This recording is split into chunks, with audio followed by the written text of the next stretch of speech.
We're live. Run the stream ads.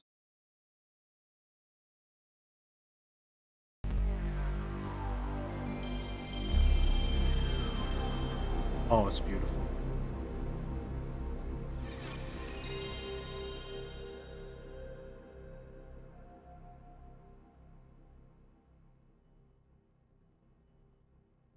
Hey, hey, Amon. Good to see you. Howdy, Arrow. Capcom. Every once in a while I forget this is a Capcom game. I don't know how, because my first memory of Resident Evil is from Marvel vs. Capcom 3. Oh no.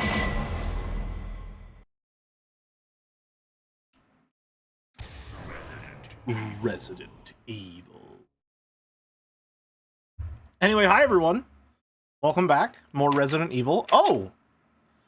Huh. Well. That is not what I was expecting to see when I got to the load data screen. Huh. Well. You know what? Fuck it, we ball. Speedrun time. Run it back from the start. We got a lot to get. It's going to be a long one, so no preamble. We're just getting right to it. Also, hey everyone. I got new glasses today. They are almost exactly the same as my previous frames. However, they're ever so slightly bigger. And so they are heavier, and I can feel them on the bridge of my nose, and it's annoying me. They have escaped into the mansion. The prescription is also slightly better, which is nice. Jelly, if they were a woman, Hurley channel? Sure? What is this? Wow. Oh, also, what a mansion! Me when I'm reading Umineko and I'm trying to emphasize the feminist themes. What a mansion! Stop it! Don't open that door! But Chris is... Oh no. Anyway, so because I'm playing on RetroArch, I have something called retro achievements enabled. So if you see those little things in the bottom right there, okay. It shows whenever an achievement is still active. Like if there's one that you can miss, it shows when it's still active. I don't know what those are. Assumedly, that one there in the bottom right is about beating the game in under 3 hours. I don't know. I don't know what a lot of them are, but I like achievements conceptually. They're very fun to me. Can we skip this? We can't skip this. A dining room. A dining room. Thank you, Barry. All right, let's go. We know where we're going. Walk in. What? What is this? All right, I'm trying to remember everything. What is it? Blood. Oh no. Jill, see if you can find any other clues. I'll be examining this. You got it, Barry. Hope this is not Chris's blood. Is there a save game from last day? We just checked. There is not. Well, there is one, but it was in a bad spot that kind of sucked. So we're just not. We're gonna ignore that one and just start a new save because we barely made any progress. And now that I know what I'm doing, I can probably make that amount of progress way faster. Oh no! Oh, oh no! Kawaii! A zombie! Howdy, backseat! Welcome, welcome. Yeah, this one is courtesy of who else but our good friend Madison Bake. There's different states for this one as well. My hotkeys are working! Let's go!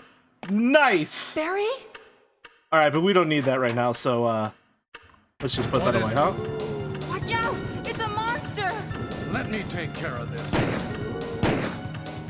Get his ass, Barry! Nicely done. What is it? Early 3D models are a special kind of vibe. They really are. I'm glad the Maybe the by this PSX style creature. is really coming back into fashion. There's a certain charm Anyway, to the jank. Let's report this to Wesker. I think especially in a time when computer components are getting extremely expensive and what is it? And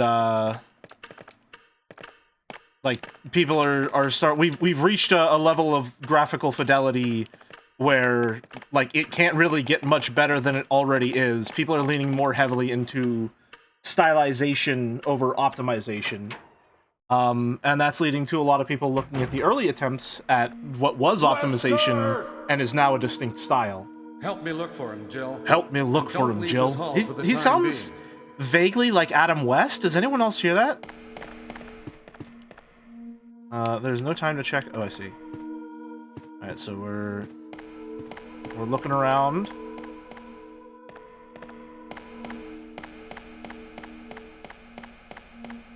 Alright. Oh no. Find anything, Jill? Nothing. What is this all about? I can't figure it out at all. Oh no. Beats me, too. Beats me too. Now it's Oh Wesker's god. time to disappear. I don't know what's going on. We love the sort of fuzziness Well, that PSX art It gives. can't be helped. Wait! Oh no, Let's I search for forgot. them separately. I'll Boulder check Boulder the helped me, dining had room me again. had something that I can maybe set up. I'll try Hold the on. door on the opposite side. This mansion is gigantic. We could get into As soon trouble as if we soon as get they're done lost. talking, I'll We should start from the first floor, okay? And Jill, here's a lockpick. It might be handy if you, the master of unlocking, Master of take it with Unlocking. you. That is very useful. Thanks. Jill Maybe the I'll need Rogue. it. Interesting. Listen. Okay, if something question happens, actually. Let's meet up in this I have a hall. question for the audience.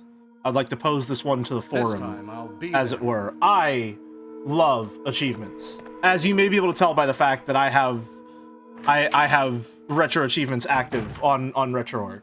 I love them quite a lot. They add a nice texture to the experience of playing a game to me. RetroArch does have the option to play a little achievement ding noise whenever you get one. Do we want that enabled as well? Because on one hand, it would really take us out of the moment if in the middle of a really tense scene, an achievement popped up and it was like, ding! You know? But on the other hand, it would be really funny if it took us out of the moment during a really tense scene. Like it did with what is it? With shit, I can't remember the Until Dawn game, but not Until Dawn. No, not Soma, not Soma. That was my phone telling me it was dying. God, what was it? Whenever we saved Daniel. Fuck, what game was that? Little Hope. Lost Pictures Anthology. There we go. Jesus. Oh my god. All right, if that's the case, let me real quick make a save state. And then we're going to close this. And then game capture, we will turn that off temporarily so that I can get all this set up here. Settings, achievements, hardcore mode off, rich presence, achievement badges, displays badges in the achievements list. I don't know what that means, but sure. Unlock sound, yep, for sure. And then let's look for visibility. Unlock notifications on, mastering notifications, show notification when all achievements for a game are unlocked. I don't think we're going to be getting that one. Show on-screen indicators while certain achievements can be earned. I'm going to turn that one off, actually. Progress indicator. Shows an on-screen progress indicator. Let's turn that off. Leaderboard start messages. I'm going to leave the leaderboard start messages off. Or no, on, because I think it would be really funny if in the middle of an action sequence, we just start getting like a speedrun timer. I think that would be really funny.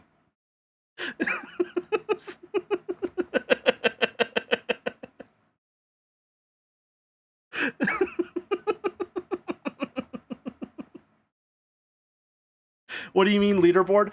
Some achievements are based on like completing something in a certain amount of time, and whenever an achievement has that, it'll pop up like a leaderboard attempt because it has time saved for everyone who has RetroArch active and stuff like that. So it logs your time and puts it on a leaderboard with other people, which I think is a lot of fun.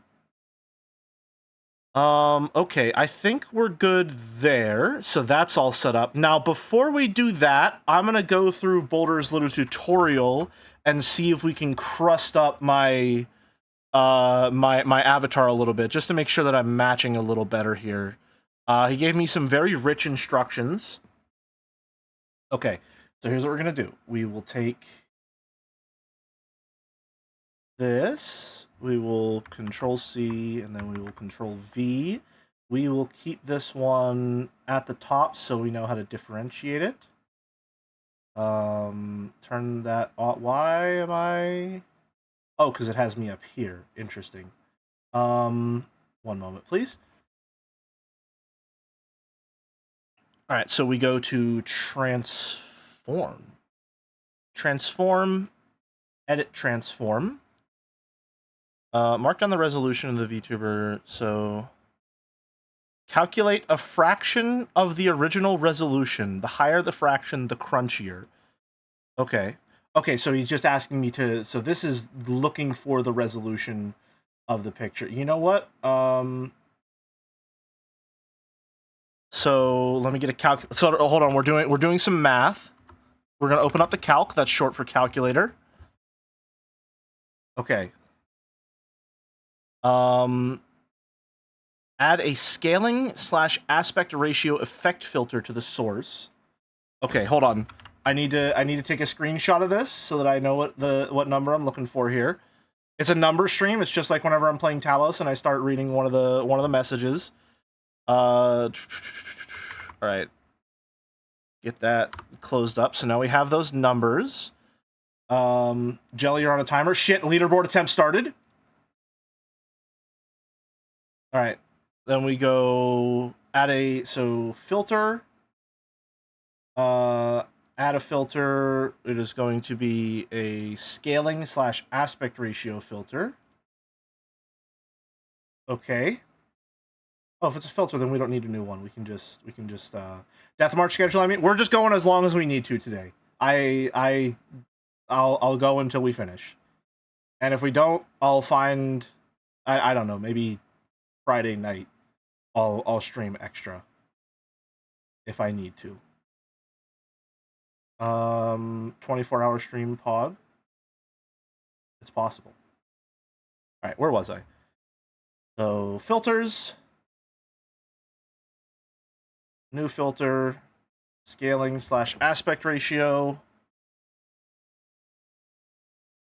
effect with point. So making scale filtering, point scale filtering, resolution of width x height,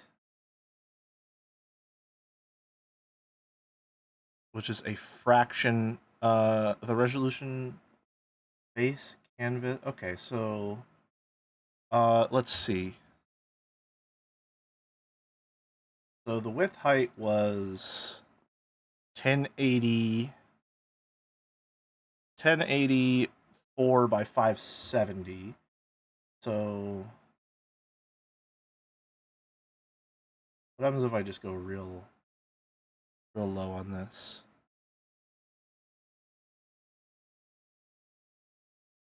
Oh, I'm so tiny. Oh my god. Tiny jelly.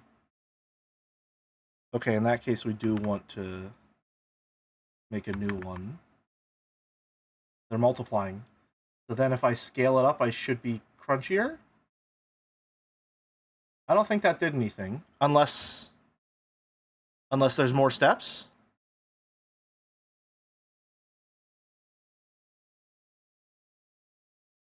Okay, so it's tiny. Scale it back up.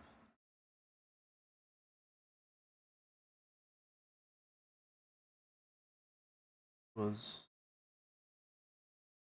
about 1084. Okay. I've been scaled. Scale it back up and set the scale filtering to point. So scale filtering, point. Okay. Now you have a crispy source. I see. All right, well, the bad news is I don't think that did anything. Let me just make sure I didn't fuck anything up. Oh, it's because I have another filter on, I think. Yes, let's get rid of that one. Does that do anything? No, I look exactly the same. Oh, I need to actually... Okay, 1 second. I need to do math on purpose. One moment.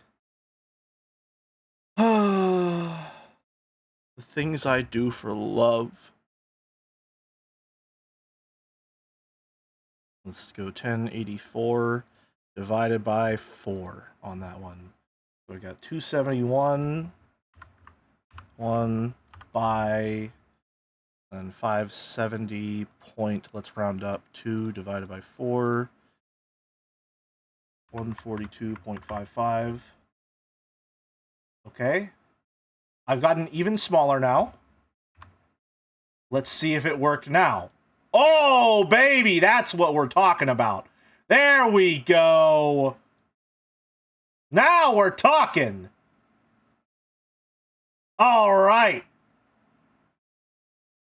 That's the kind of crust I was looking for. That's a Maillard reaction right there, baby. Oh, you can't even tell I've got spiral eyes. I'm so crusty.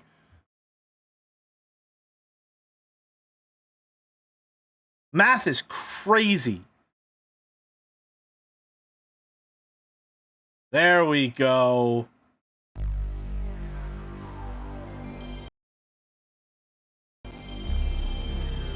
We're back in business. I do think I'm a little... Am I a little bigger than usual? I feel like I'm bigger than usual. I'm just gonna... Just a little... Oh, no, there we go. Okay, I was a little bigger than usual. There we go. That's better. That's a bit... Well, hold on, no.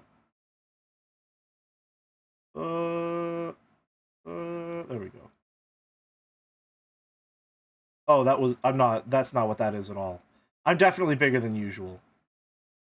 Oh, well. About this size is good. I think... Am I still massive? I feel like... Hold on. Transform. Edit transform. What's my scale? We'll make this 1084 by... I think it was 570 by... Did I delete? Oh god, it was like 570 something. 570.55? Calculator, hold on, it's not in the calculator because I closed the god damn it. 570 point...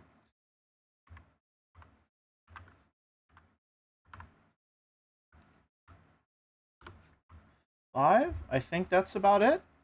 That seems... Oh, that seems about right. Yeah, there we go. Nice. All right. Now we just need a fake HD version based on false interpretations of the low-res model. Exactly. And then we can be the Ace Attorney remasters that are just so much worse. God, they ruined Maya's hair. It looks so bad.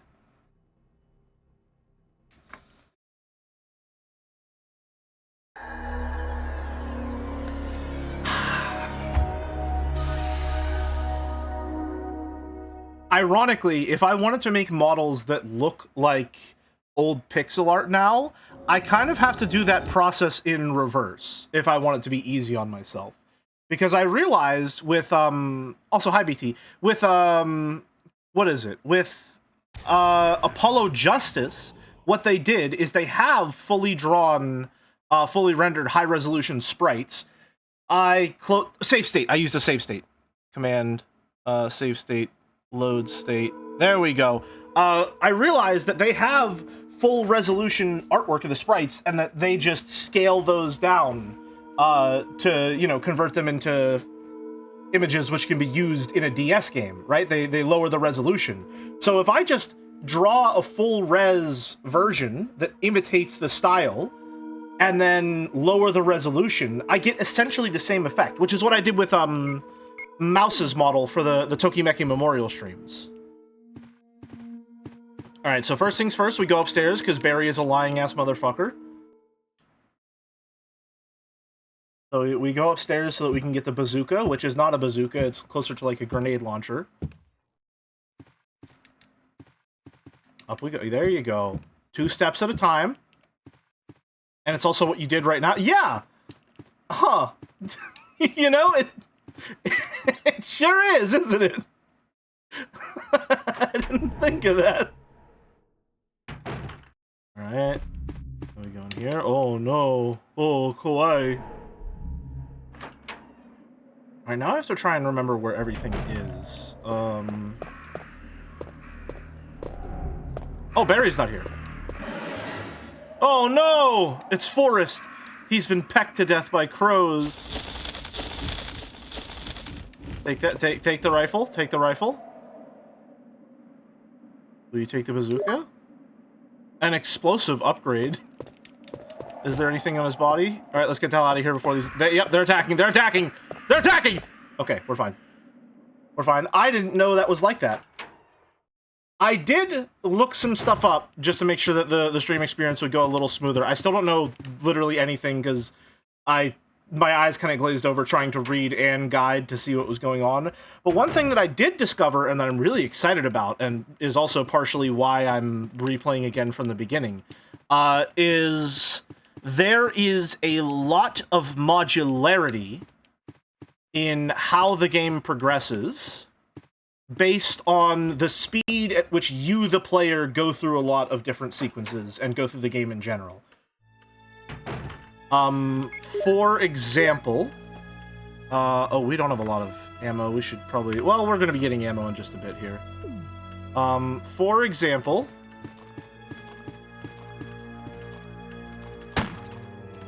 the guy that died... oh, he's still alive. Hold on.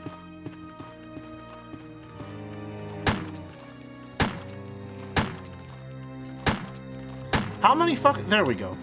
The guy that died, Kenneth or something, whatever his name was, he can live, I think, if you get to him within 15 minutes, I think it was, which I think is very cool. Alright, so here's what we're gonna do. He's going to go back to his initial spawn location when we go through this door. So we're gonna go through the door, and then come back through it, and that should lure him to a good location where we can push the statue. That should work, right? Yep, there he is. Hey, buddy. Over here, pal.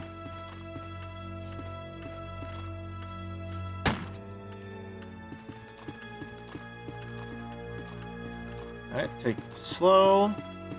And that reminded me a lot of Fear and Hunger, actually, which definitely qualifies for survival horror in my book. Honestly, if it were, I think, a bit more stream appropriate, I would probably consider playing that as part of this marathon. I think that could make for a pretty cool addition.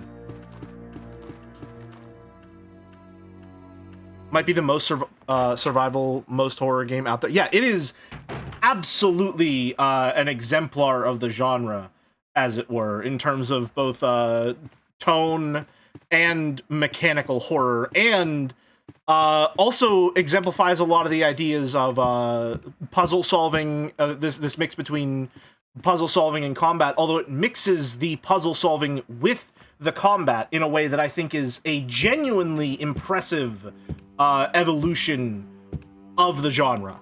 I think the way that it makes every single encounter a puzzle to some degree, where the resource is the run itself, if you fuck it up, is really, really cool.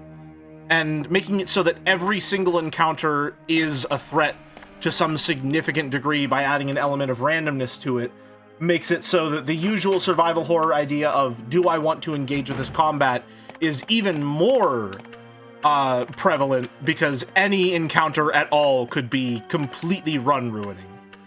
And with the game being designed for replayability in such a way that it can absolutely afford to just be as relentlessly cruel to the player as possible, in a way that I think is really, really, really fun.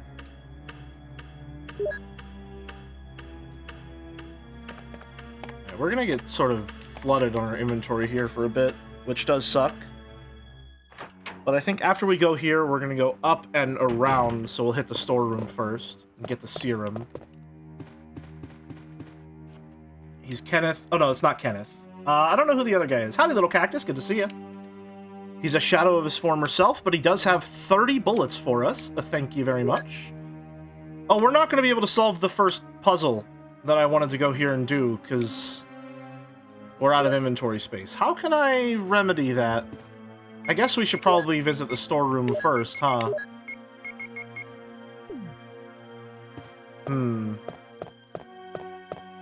There's no way to just drop items, is there?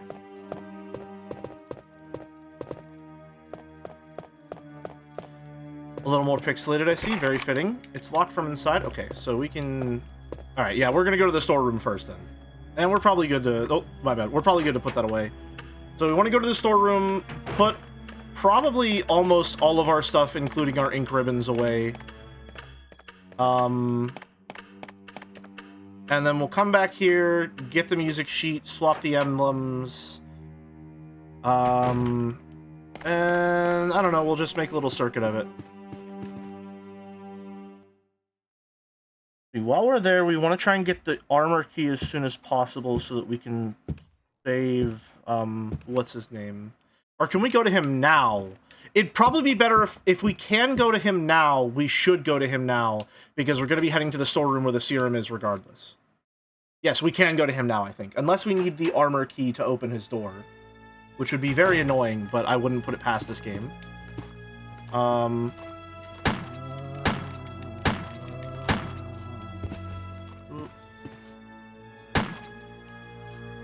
No shot, 3? It's locked. A carving of... Okay, so I need the armor key first.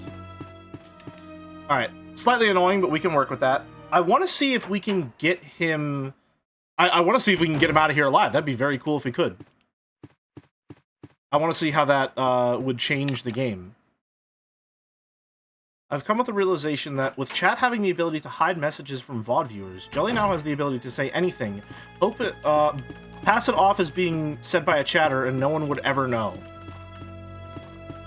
Yeah, but like, why would I ever do that? Because if I say something I think it's funny enough to say, and I get credit for that. So it's me, it's mine, I want it.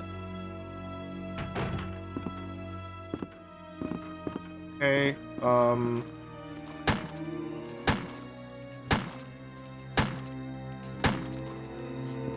not deed, but we don't care. Bait him over here. Run right past. Down we go. Alright, and then we loop around to the right, and that's where the first storeroom is.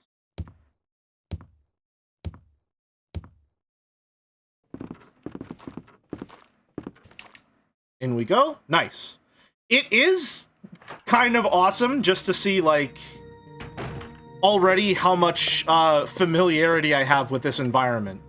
You know what I mean? Like, this is essentially my second time through. And being able to navigate so effectively is part of what I love about the genre, and part of what I think makes this genre so special, in a way. Put that away, put that away, put the knife away, because we don't really ever use it, because I'm bad at using it. Then we will go save. Save your progress. We use the ink ribbon, yes. Checking memory cards, and we're just going to save right over our old one.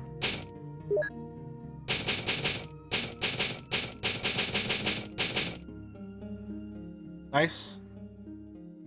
Alright, and then command save state, save that state. So that whenever we die, we don't have to go through the, you know, welcome, you are now entering the world of survival horror, good luck deal. That should save us quite a lot of time. Oh, that was a risky path. For those of you who are missing the typewriter noise sound effect lately, true. It has been a while. Alright, we go down this way. Oh, shit, no, we have to get to the other storeroom so that we can get the pesticide for here. Shit. That sucks. Yeah, we don't have the pesticide. We gotta go to the other half of the mansion. Wow! Saving this guy in 15 minutes is quite the ordeal, huh? Did you finish the game once already? Nope. Not at all.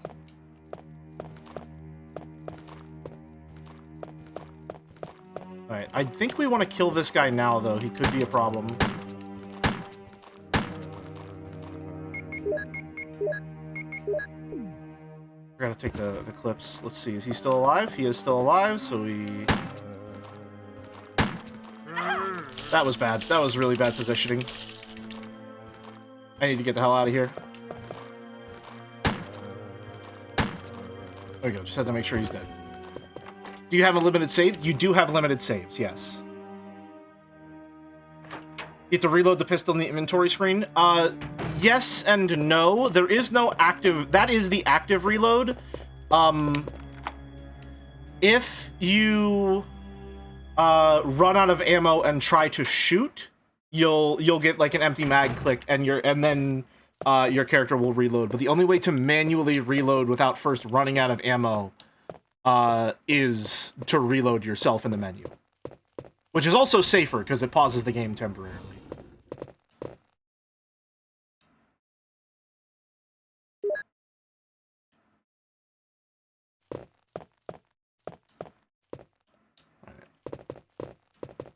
So, find grand piano. Use this here. It's Moonlight Sonata. Then we have a certified Signalis moment.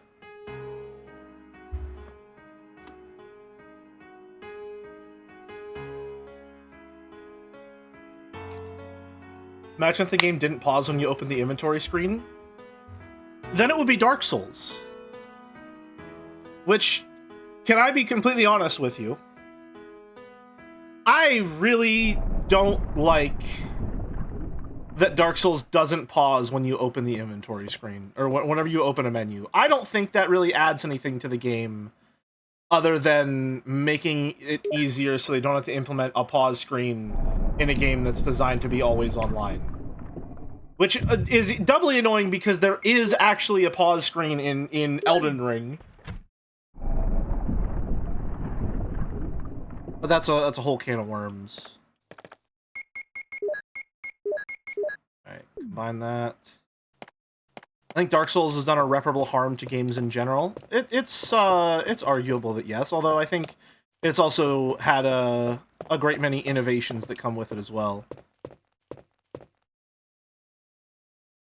But Dark Souls is a game that largely is difficult because it does not respect you, the player, or your time. Which, you know, there's something to be said of that as a vector of difficulty. But it does not really remain an effective or compelling vector of difficulty for a very long time. And if it starts to become the only means through which the game is difficult, then it becomes even more annoying. We now live in the age of old thing, but also you can parry. It's true. I forget, this is the shield key, right? Yeah, this useless fucking... Still don't know what this does. Still don't know what this does. But I got it. Alright. So, we get the shield key. Let's see, what's the route we're taking here? What's the route we're taking here? I'm trying to remember. So to get the shield key, we need to get the fertilizer. So we go to the storeroom. From the storeroom, I think it'd be best if we just... From the storeroom, I think we go upstairs. Clear out that upstairs area. It's worth the ammo that it would cost. Then we loop around through that upstairs connector hallway. Back down the steps, use the fertilizer, get the shield key, up the steps, go to where the guy is, back down to the other storeroom, get the serum. Can you get the serum before he tells you to get it? Because I don't think you can.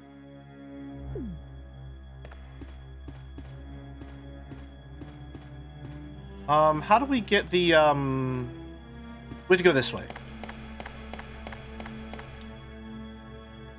It stayed away from the spoilers, so when I recently tried out Space Marine 2 for, while also watching Walrus Pairing and Resident Evil Requiem, I thought I had an aneurysm. See?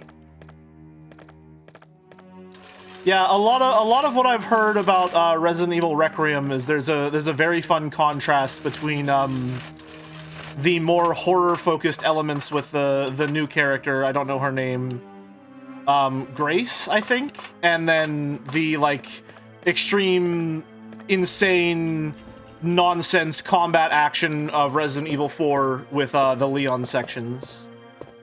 Alright, and then this guy is lying to me.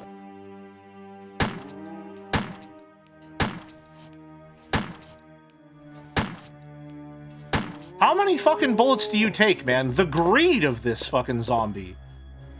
I get some ink ribbons. Probably not worth 6 bullets, but you know what? Who cares? Grace is actually clumsy. That's so fucking stupid. Alright, let's see. So we're gonna go through here, and there's gonna be dogs. You have used the lockpick. Alright, dog time. You know, we got the pistol out. I guess let's draw it. Alright. Dog's gonna burst through the window. Run for it, Jill! Alright. Did Jill just step over the corpse? Did they actually program that detail? I doubt it. It was probably just some lucky little animation timing there. Alright, now I was told that if I try and grab the shotgun here, Barry will come and save me. And I don't actually need to go get the other one. Which would be really nice if it were the case, so I would like to try it. Because if I don't have to go through the whole broken shotgun jamboree to get the shotgun as Jill, I would quite like that, I must say. That would be quite nice.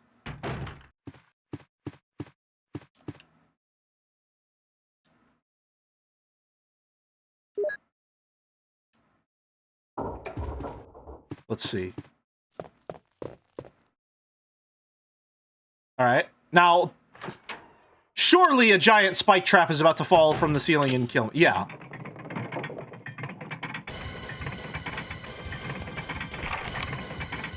Uh-oh. Uh-oh. Oh no. Oh no. Uh-oh. Oh man. What am I gonna do? Hey, what's going on? Jill? Is that you, Jill? What happened? Barry, help me, please. The door won't open. Quick! Stay away from the door, Jill. I'm gonna kick this door down. Help! This way! Ooh, it has like a special animation for the door and everything. That's cool. Oh, Barry! That was too close. You were almost a Jill sandwich. Yeah, let's You're go! right. Barry, thanks for saving my life. But Barry, didn't you say you're going back to the dining room to do some research? Why on earth are you here? I just had something I wanted to check. Now, let's get back to searching He for said the the lost Captain and line. Chris, shall we? He said the line. Yay! Thank you, Barry. Yeah. You're almost a Jill sandwich. God, I love this. The Saurus is, it might be my favorite emote on the entire platform. It's so good. It's perfect. You unlocked it. Go through it, please.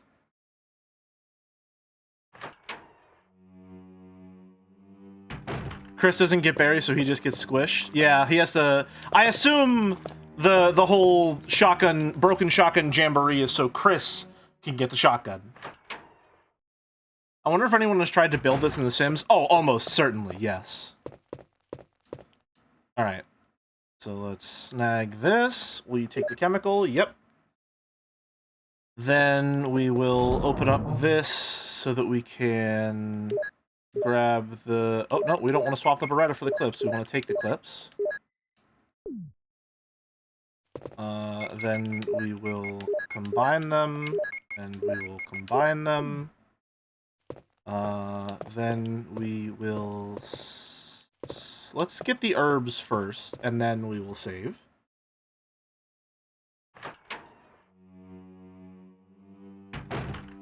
Are we gonna have... Oh, we're not gonna have enough space for both of the herbs. That's annoying. Okay, here's what we're gonna do. I don't know when we need the shield key, but I'm sure that when I do need the shield key, I can just come get it from the chest. So we're just gonna put this away for now, and then if I need it, oh well.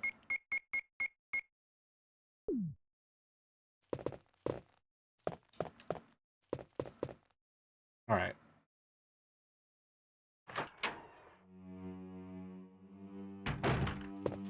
So we grab that. Probably shouldn't have ran, because now that zombie is going to be aggroed. You take the green herb.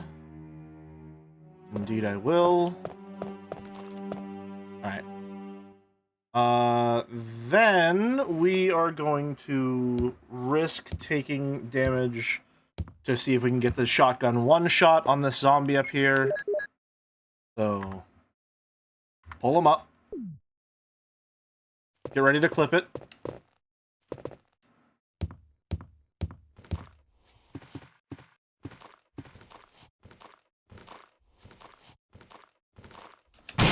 There we go! Clean as a whistle!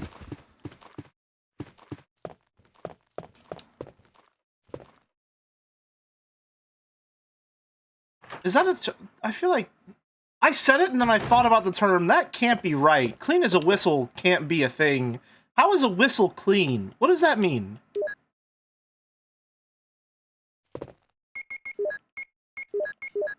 Combine those. Mix the herbs. Alright. Let's see. Because people whistle with their mouths? I think mouths are quite unclean, as a matter of fact. They're filled with a lot of bacteria.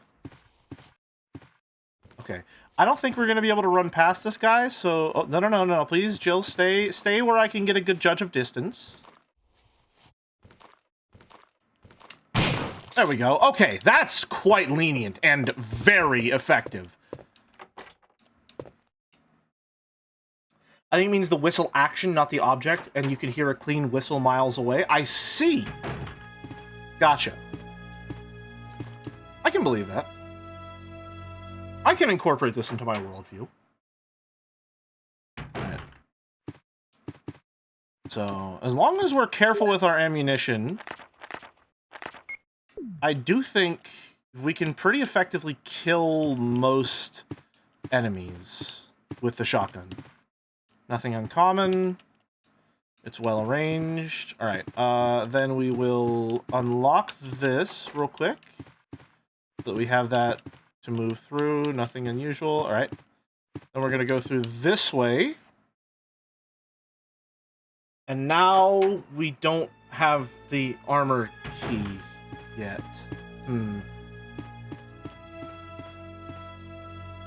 Oh, there's not another zombie here? What are you doing over here, mister? Can I get by you? I can. Hey, what are you doing down on this end of the hall, pal? You missed your cue, buddy. You were at the other corner. You fucked up. Hi, Barry. Barry! Jill, what's going on? Any clues? I don't remember this scene either. But something's wrong with this house. Whoa! This hall is dangerous. Maybe it's better to secure our escape route first. Something's There must wrong be with a this back door house. somewhere. Let's try to find it first, shall we? Okay. Let's Okay. separate again. Just a moment. I found something. Oh? What is it? It's a weapon. It's really powerful, especially against living things. Better take it with you. Most But how weapons about you, Barry? I are? have this. Thank you. I'll take this then. What could you be giving me? You got the acid rounds. What? Barry, where did you get this?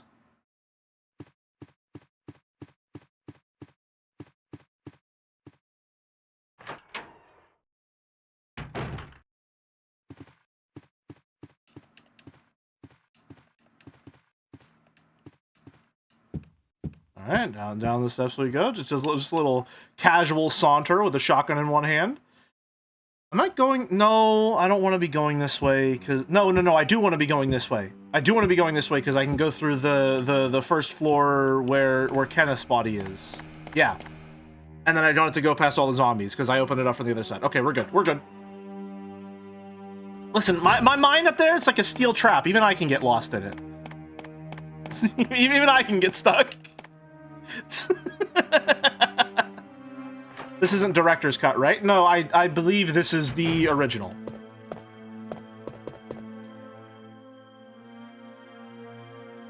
I believe. I have been seeing some stuff from the GameCube version, and I gotta say, it's honestly very, very cool and impressive. All the changes that are made in that version of the game. It looks incredible for being on the GameCube.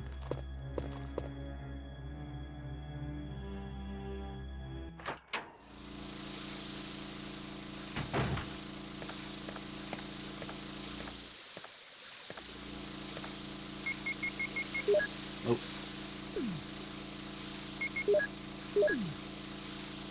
Put that in. Now we have the shield key.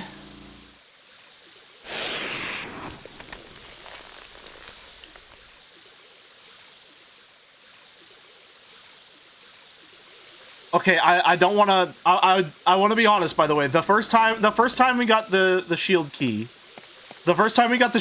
and I saw there was this keyhole on the shield, I was like, "Fuck off!" There's no way that's actually the keyhole. I didn't realize it was that was the key itself. I thought that was a hole where the key would go.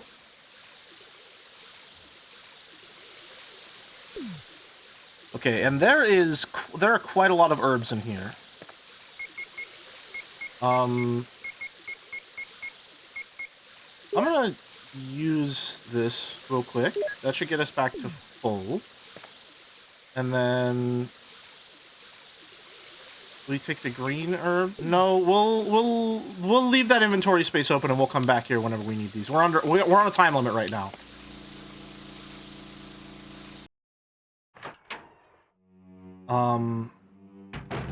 TLDR, the guy who composed Director's Cut was faking being deaf and was called Japan's Beethoven till his ghost composer exposed him.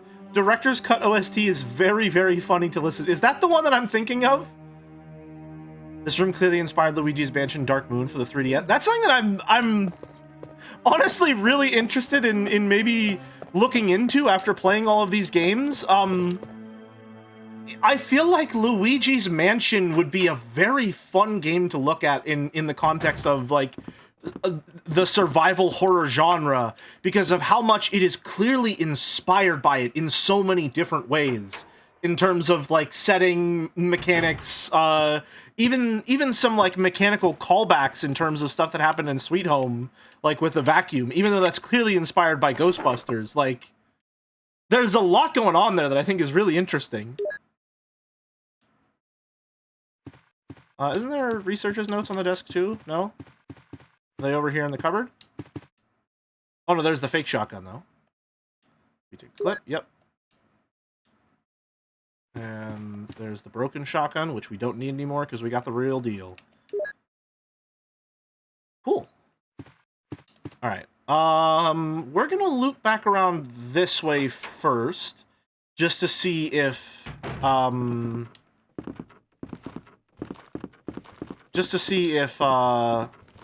we can grab the serum before the guy says he needs it. And also just to save while we're here.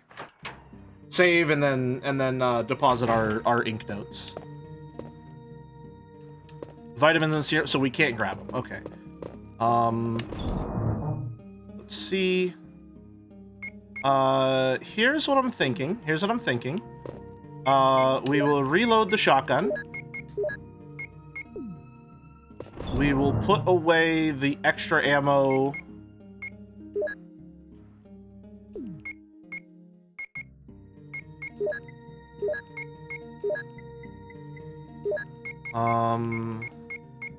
Put away the extra ammo. Save.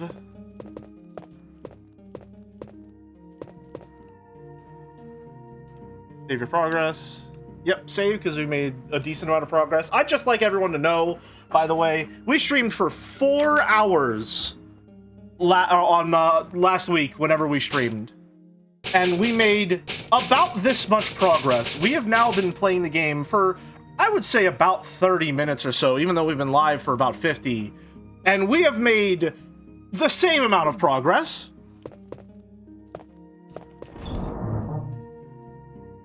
So you can get very, very, very good at navigating through your environment in these games, which I genuinely love. I think that is, again, as I've said, the contrast between player disempowerment and knowledge as a tool of player empowerment in survival horror is, I think, an essential contrast for the genre to work as effectively as it does. I think the feeling of being completely powerless, transitioning into complete mastery over the mechanics and your environment is essential to the balance that makes this genre so beloved and so much fun.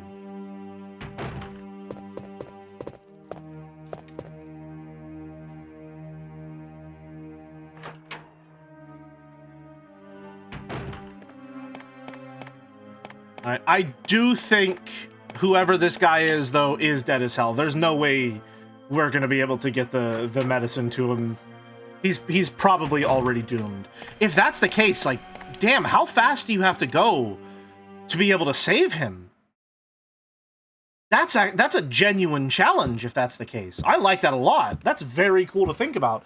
Because let's see. So you would have to beeline to the... Let's see.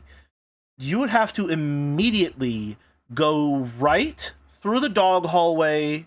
Well, I mean, let's look at the map. Let's see.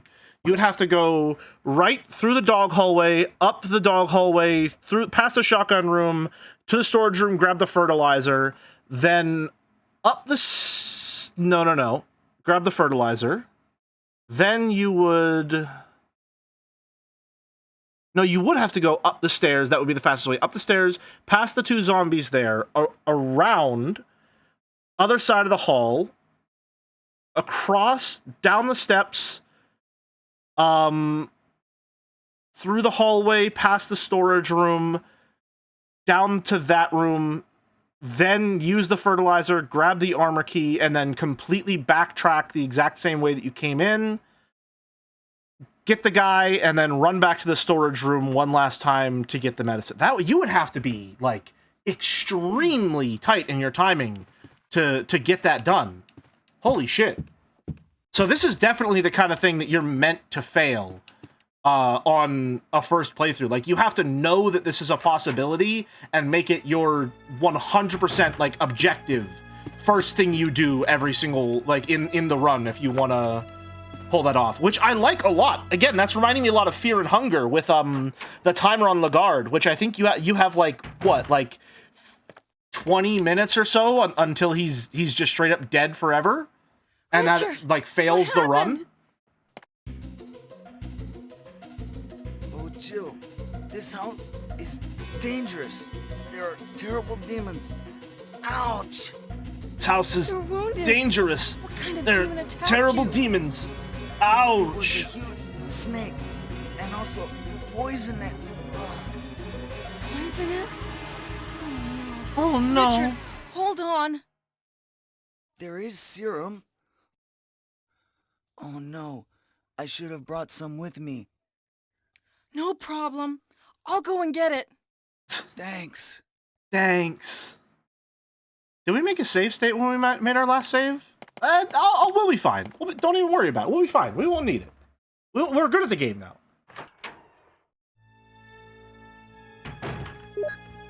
Oh, wow. Why was that corrupted? What the hell? What was that? What texture was that showing?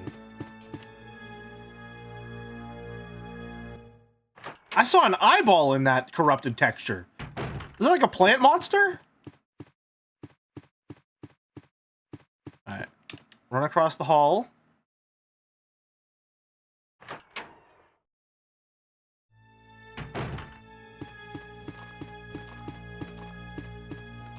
We go around this way, and I think we're gonna use a shot to kill this first zombie here. This grab a random employee from the lounge voice acting is such a big difference to Resident Evil Requiem. Yeah, I'd say that's probably one of the areas in which the game has improved most, or the series has improved most, shall we say. Okay, just a little closer. Got it. Oh, wow, that went through and hit the guy back there? Okay, so here's what we're gonna do. We're gonna go back through the door.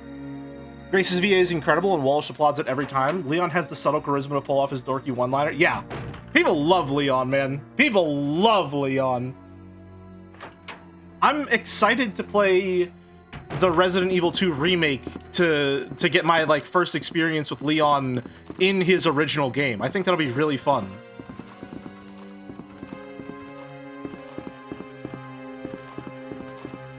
That'll be some good like textural contrast for when I eventually have to play Resident Evil 4 as well.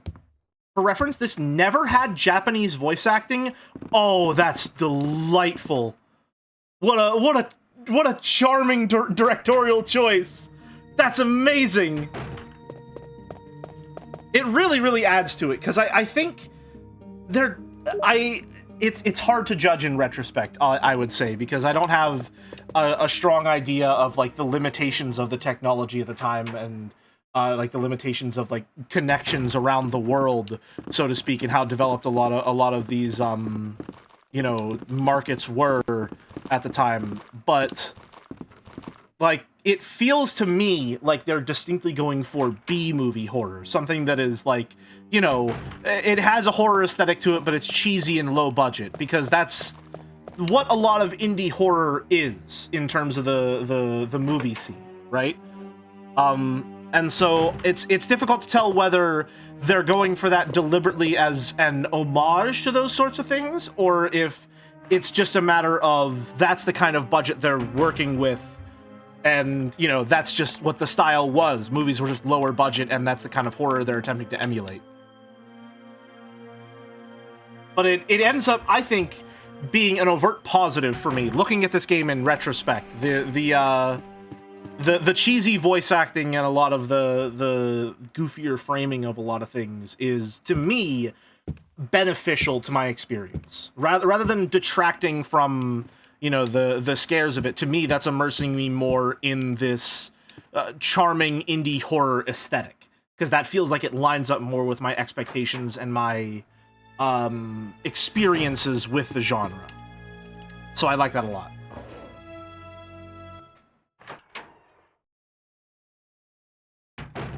Alright, let's see. Can we save him in time? In the Here's Richard the of serum. time? Richard, hold on. I'll give you a shot now. Jill, here's my radio. You should keep it. I'm... Oh no. No! Richard! Jill, be careful. Richard, no! No! Oh, I get it. It's in the Richard. The achievement's called "In the Richard of Time," because like it could be in the Dick of Time, which sounds like "in the nick of time." Get it? It's like wordplay. Like they're playing with words, so it's like wordplay. Isn't that fun? Anyway, he's dead. Shit. Will you take the green herb? I most certainly will. And then take this green herb. So now we are officially as far into the game as I was before. Much better off in terms of resources. What's back here? Did we ever go back here? I don't think we did. We most certainly did not. Why does she always hit that pose? Let's... That was the sound of a zombie shambling. Okay, well, we're just gonna wait for this guy to pop on over. Got him! Wow, that is quite effective, I must say.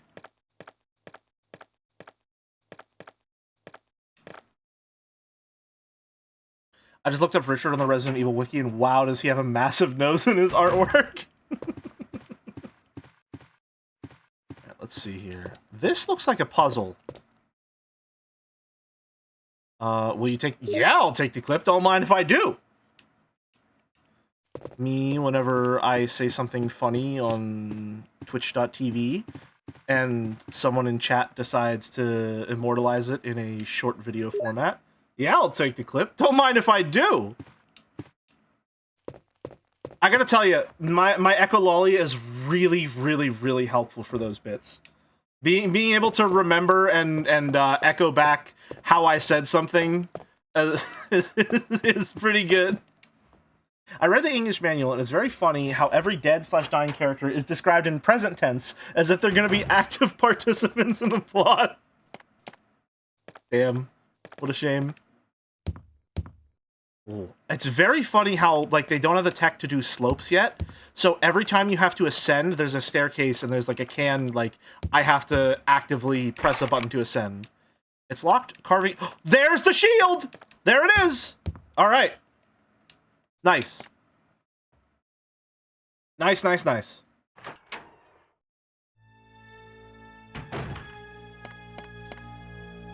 Did we get the clip? We got the clip off Richard. Is there anything else on Richard? Is it just the one clip? Just the one? Alright, well, goodbye, Richard. I literally barely knew you.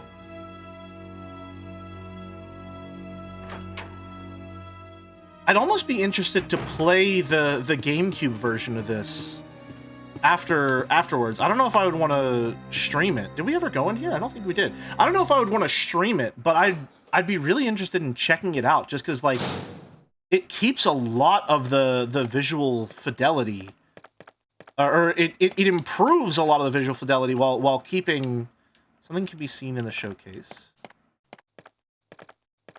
It improves a lot of the visual fidelity while keeping, like, some camera angles, and keeping a lot of that really cool framing that you get from fixed camera angles. I'd be really interested to see how faithful it is.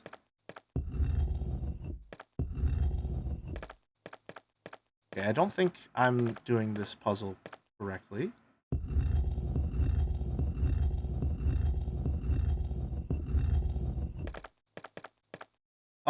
Let's come back to that later. Do I have to cover both of these up, and then...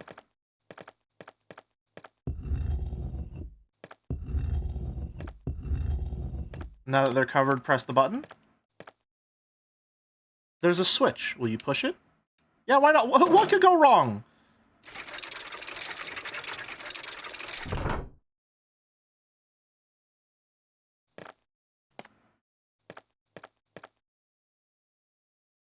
The Suncrest? Sure. The sun ain't shining here. Alright. Okay, now... Was something supposed to go wrong there, or did I solve the puzzle already by pushing the statues onto the vents? Was that going to be like a jigsaw poison gas situation, or what?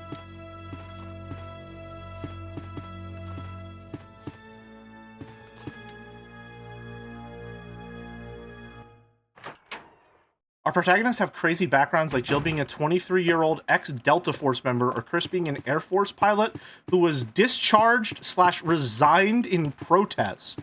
In protest to what? What?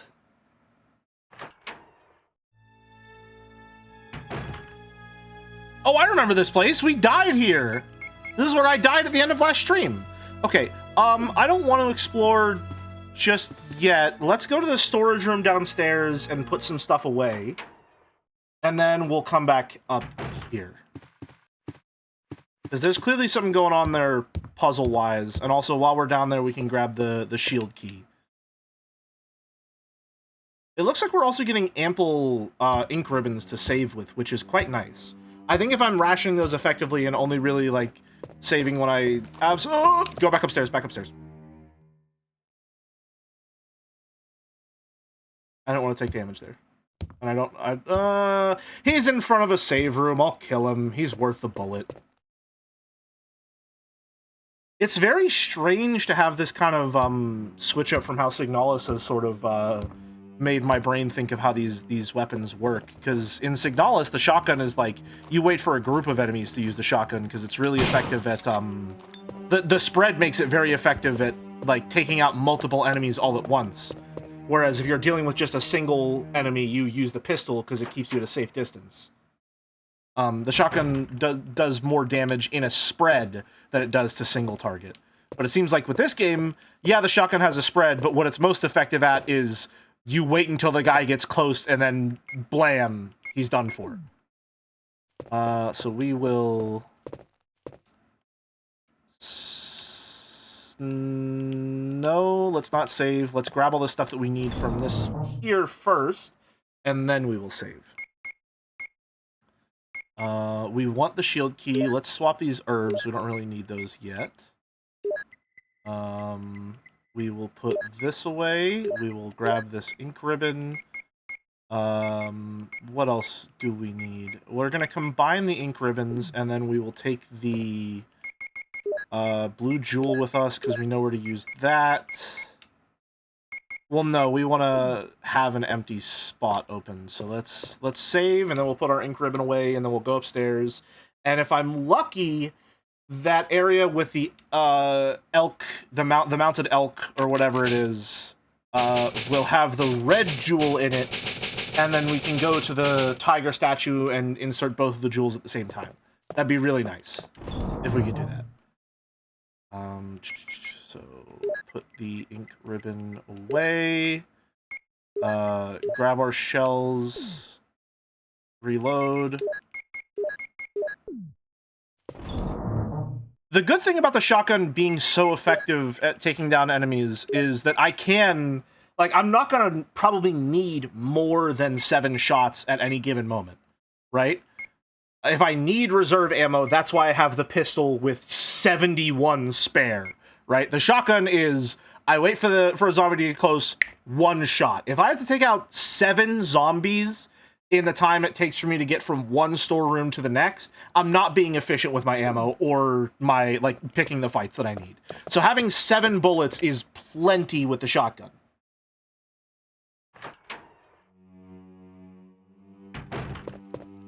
Which is really, really nice. It seems like understanding the ammo economy like that is an essential step for probably not soft-locking myself. So, we also didn't... Hold on. We didn't save state after that save? Did I save? I did save, so we're gonna just... And save state options. Save state. Okay. Back up we go. Then we go over here. Try and open the right door, and then a zombie will walk in and we'll be like, oh no! And then we blast him with the shotgun because he's right up in our personal space. No? Is that just a random event? Huh? What? What is this? You take a lighter? Sure, I'll take a lighter. Why not? I'm not sure what that's going to be used for, but that seems useful. Sweet Home reference? And a red herb, which we will simply keep in mind that it is there. For now. Because I do not have the inventory space to be bringing a lot of herbs this, there, and every which aware.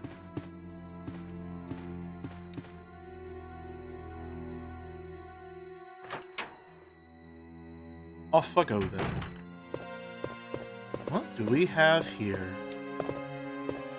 Bugs! It seems someone has searched here already. It appears to be a switch. Will you push it? Not yet.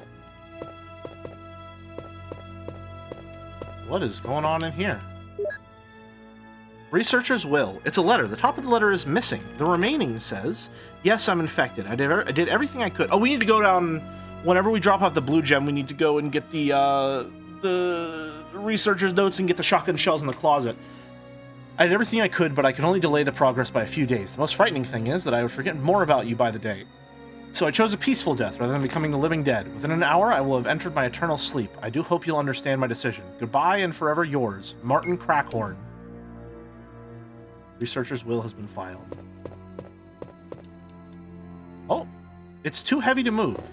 So we can, or moving it is an option though. Oh, hello. Interesting. Can we move it more?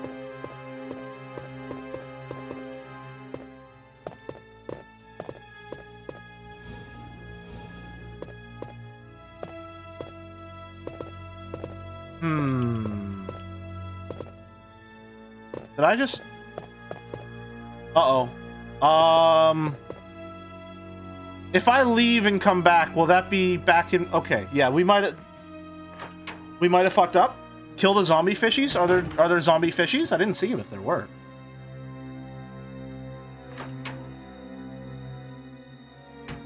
Okay, yeah.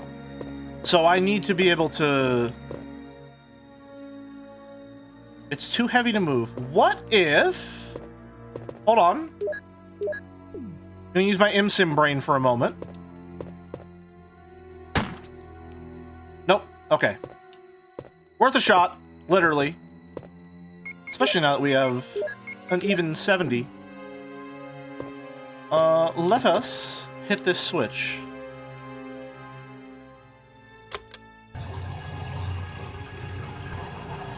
Oh! Yeah, that'll do it.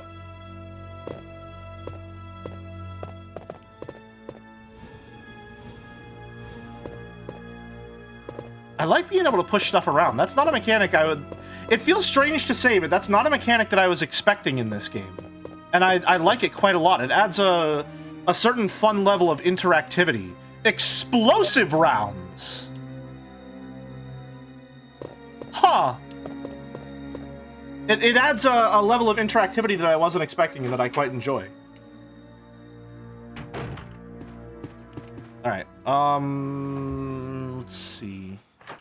If that's connected to a pump system, how can it be moved? Maybe it's only a drain on the floor? It's possible. So let's see. Back to the storeroom. I think what I want to do... I'm probably going to put the clips away as well. Because with the way that I'm doing my shotgun ammo management right now, I don't really think I need 71 spare bullets. The 15 spare bullets in my pistol are probably plenty. So we can free up an inventory slot there as well.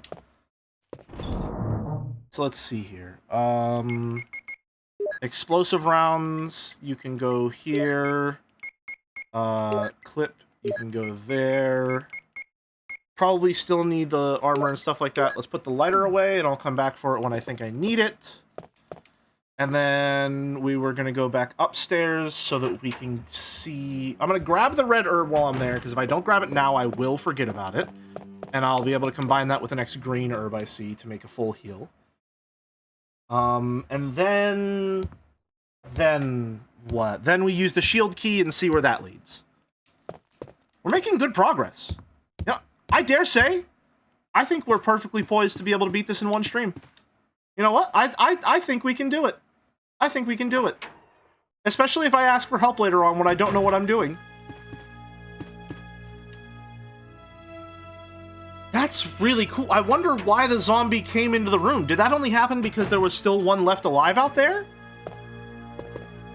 There's such a surprising degree of modularity and reactivity to how this game is put together. I think that's really, really cool to see. It's not an element of randomness, so to speak, because it seems like there are, like, very specific prerequisites for certain events to be triggered. But it being, like, it adding a level of uncertainty, like, obviously, you know, I'm just going in with the experience of playing the game myself and then replaying this short section. I'm already seeing so many different events that I didn't even see the first time around. Some of them being, you know, horror events. So... It's adding this degree of uncertainty to navigation that I think really works with the genre and makes the game feel a lot more alive and unpredictable. I like that a lot. Also, again, we're seeing a larger emphasis on replayability as like a core part of the design tenets of the game.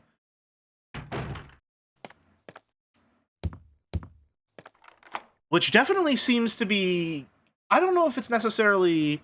This key is useless now, discard? Okay. Question. Are they lying to me? Is there any reason why I would not want to discard the key? Be honest. Because if I have a choice, I'm going to say no, and I'm going to put this in a chest for the rest of the game. Yeah, fuck it. Oh, we have a radio now. The battery is still charged. Oh, can we use it for anything? No? Okay. Interesting. All right. Oh, this looks like it leads outside. It does not. Weird attic. Let's just make sure we're wary. Surely there's a super duper secret key that needs all the keys. I wouldn't put it past... I wouldn't put it past Capcom. I wouldn't put it past Kinzo. Books and gadgetry. Nothing useful. Okay, so we'll have to come back here later. Oh, what the fuck? Huh? Okay, yeah, I don't... Okay, alright, I think we'll do that. I think maybe we'll come back a little later with the bazooka. Holy shit. Holy shit. Alright, yeah, we'll check that out later, I think. Oh my god.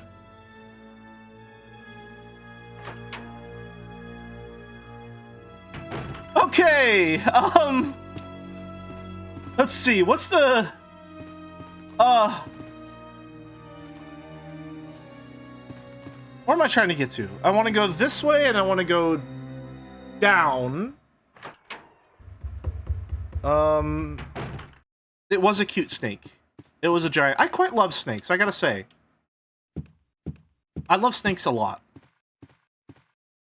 It might have to do a little bit with my affinity for poison.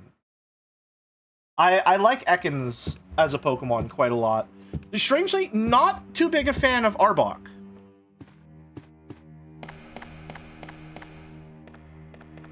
I mean, I like both of them, but I like Ekans more. It's a shame that Ekans and Arbok are kind of bad. I think there's free ammo here. Yeah, free clip. I will take the clip. Various things, thank you. Such a way with words you have, Jill. We don't have to worry about him, so we're not going to. I don't think there's anything in... There might be... I think there's... ink ribbons over there? We will use this to kill the lying liar.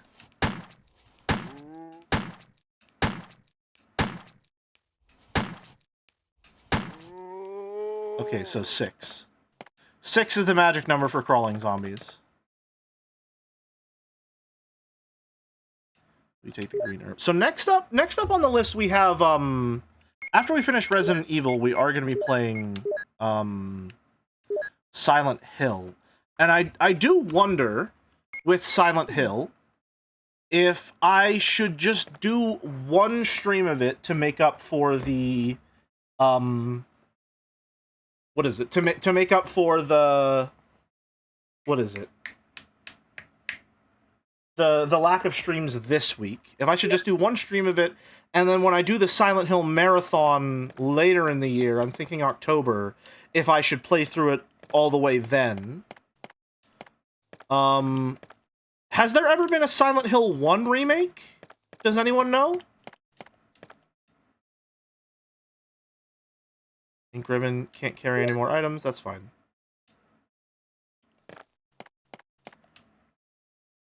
My favorite snake has to be the Dasypeltis, also known as the Egg Eater. Still in a stream, Egg Eater. One can guess its preferred diet. Hold on, let me look at this snake real quick. This is very important to me. One moment. Hold your horses. It is their year after all. Dasypeltis. Oh, look at it. Look at that. Oh, this is a weird guy. Oh, this is a weird guy. He like puffs his neck up a little. Look at this thing. Hold on. Where is it? Look at him. That's a cool snake. What's going on there? Why is he doing that? Is it because he swallowed something? That's the egg inside of him? I see. That's a massive egg. that's what fucking eggs are you eating, bro? Holy shit.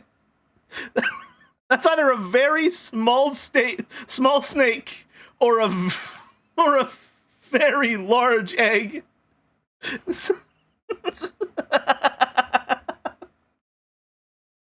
Oh, I love snakes, man. What a weird ass creature. I'm so happy they exist.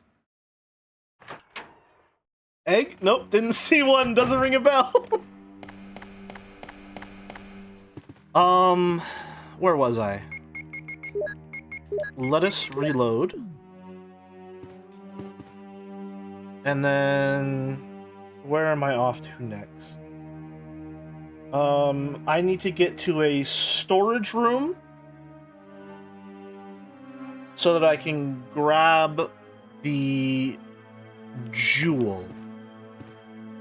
Do I have any? No, I don't have any inventory space. Okay, so yeah, we want to head back this way so that I can get to a storage room so that I can grab the jewel and I can grab, I believe the bazooka. This is the one part of a guide that I do remember. I use the acid rounds with the bazooka on the snake. Although I don't know, I don't want to, do I have to kill the snake? I don't think I have to kill the snake, and I don't know that I want to kill the snake. I quite like the snake. I think perhaps we try not to kill the snake.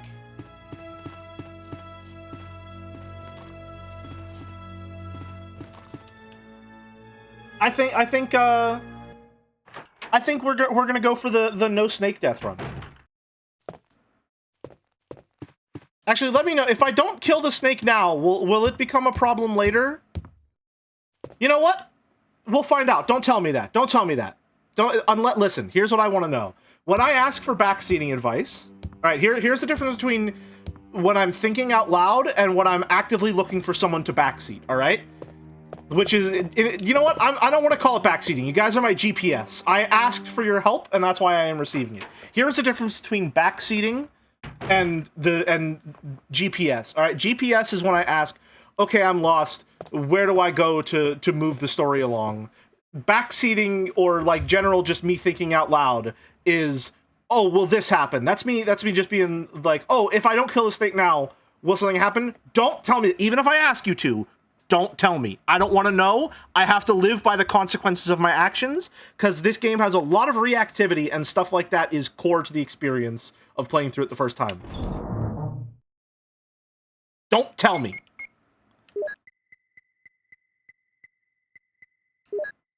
That's annoying. We will put those away. Put those away. Put the shield key away, because we don't need it anymore. Grab the clip.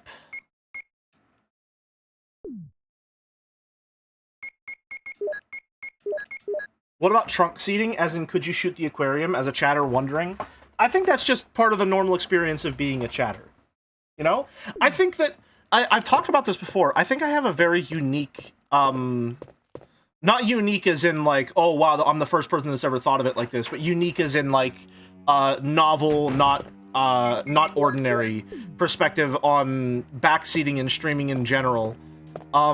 Which is that like, I am a younger brother, if you couldn't tell from the everything about me, and part of the like experience of playing video games to me is playing games with people. And when I say playing games with people, I don't mean like playing a co-op game where there's like 2 players and each of you has a controller.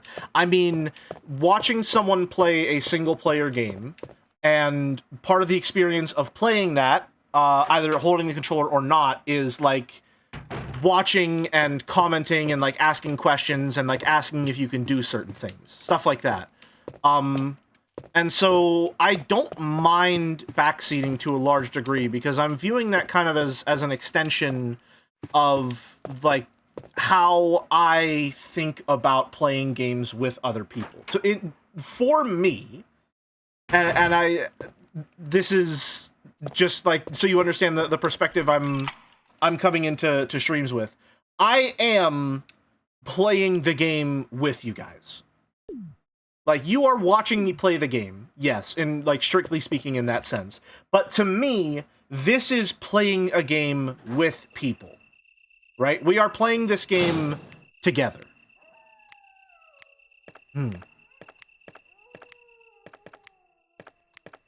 Hi, doggy. Oh, yeah, I knew that was gonna happen!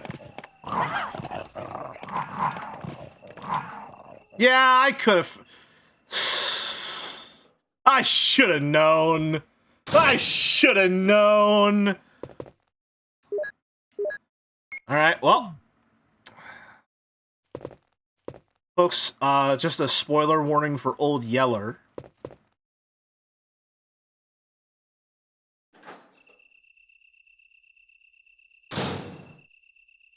Wait a minute. Are they sleeping now?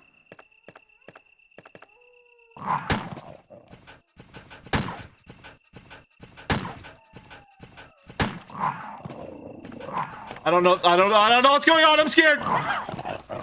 Oh, there's just a lot of herbs out here. Wow, that's a lot of herbs out there. Okay. Okay. You know what? Maybe we come back there later if we need it. It seems like that's just a little area to be like, hey, if you need some ammo, or sorry, if you need some healing, you can risk it. Here's a good place to risk it for some ammo or from some healing. Goddamn. Fumbling all over my words right now. I do need to learn the mechanics of dog, however. I don't know dog, and that is a problem. I need to understand what makes dog tick. Where am I going? God, this is a really bad angle for Jill. Jesus. God, what am I doing right now? I need to get the... Well, I don't want to get the blue jewel yet, so here's what we're going to do. I wanted to go there because I wanted to use the armor key. Now we know that we've used the armor key for, excuse me, everything we can use it for. So what I want to do is, I want to come back in here. I want to put the armor key away. I'm going to grab the jewel so that we can do that. And then I'm going to go see if we can get past Snake. And hopefully Snake is guarding the red jewel, because I think all we need now, we're missing one jewel and the helmet key, if I'm not mistaken.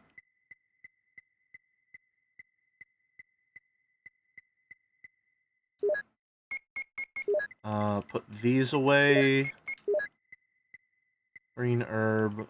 Let's take the lighter with me just in case. We've got the inventory space for it. Take the blue jewel. And you know what? Let's save. What the hell? It's been a while. How many ink ribbons are we working with here? 5. Well, we are going to go fight the snake. We are going to go fight the snake, and that could be a significant resource drain, so we are going to save just in case. I know where I can find 2 more ink ribbons anyway, so... We're not really losing that much if we lose this. You know? Did we ever grab the first 2? I don't think we ever grabbed the ink ribbons from the first typewriter either. So we can go back and grab that sometime too. Could be useful.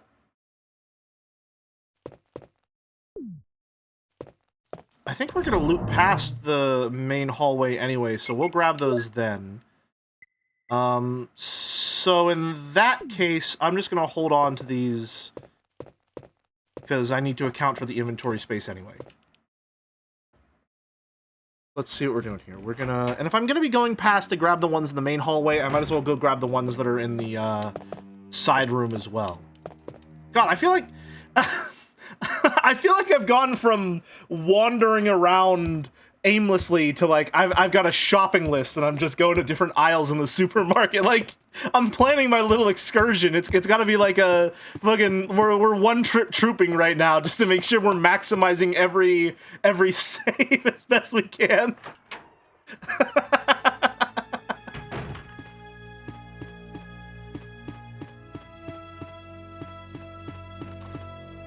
Oh, shit!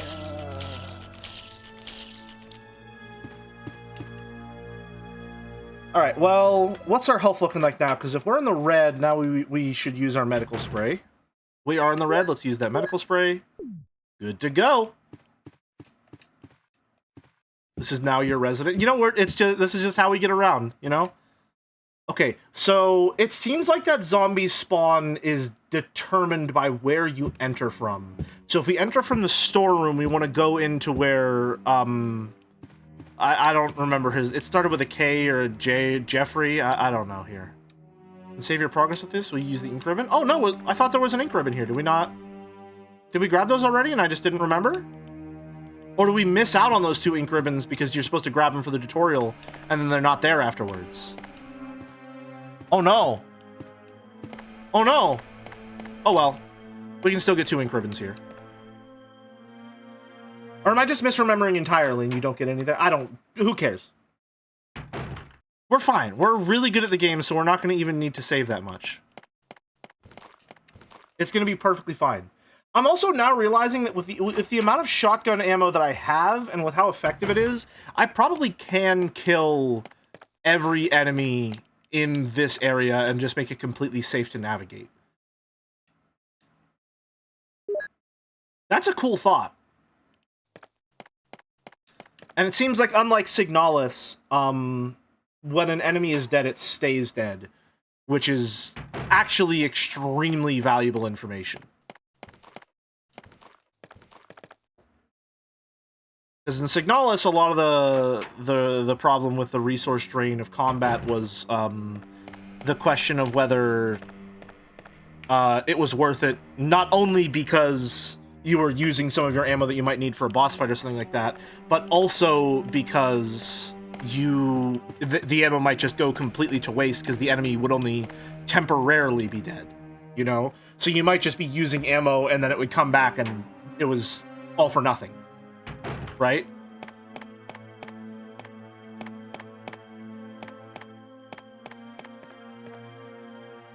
But knowing that when enemies are dead, they stay dead, that actually makes it...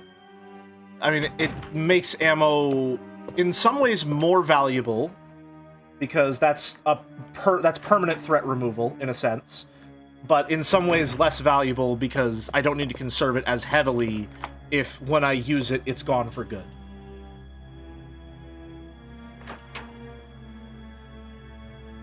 Alright, so let's see. Nothing special. Another clip. We take the clip. We'll take that. It's going to take up some inventory space, but if we end up not needing the inventory... So what happens if I open this myself? I can't open it myself.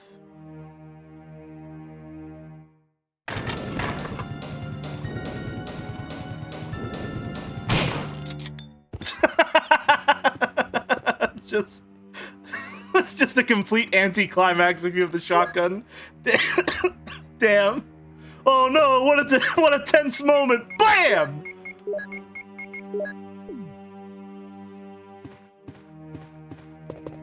Alright. Keeper's Diary. Already read that. Itchy, tasty. The timing of the music is also... Yeah, the fact that it cuts out, like, tensions diffused as soon as the bullet flies is also very funny. Wait a minute. Hold on. I just realized something. I can push stuff around. Anytime I see a tall dresser in a room, I should see if I can shove it.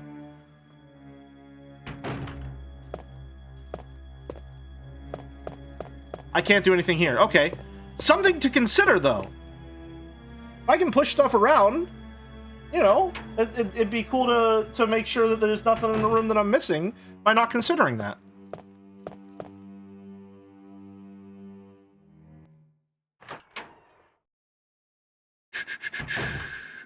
Genuine question. So, GPS needs some help. Is when I progress to the next area of the game, oh, well, no. In this case, I know the answer. There's a big door that has 4 keys, so I know that before I put all those 4 keys in, all the 4 crests in, I should, you know, round up all of the healing items in the area and get all of them. That'd probably be for the best, yeah. So I can wait until I have all the crests, and then I store all those, and then we do a quick herb roundup, because I know where a bunch are around the area. Because we still have the 2 mixed herbs that we can make in the plant room, and then there's 6 herbs outside that we should probably combine some of them. I don't know. Let us see. Where am I going now? I have this crest. And now I want to go in. I want to go fight Snake. Yeah. Now I want to go fight Snake. Well, I don't want to fight Snake. I want to go around Snake. Yeah, I want to go around Snake.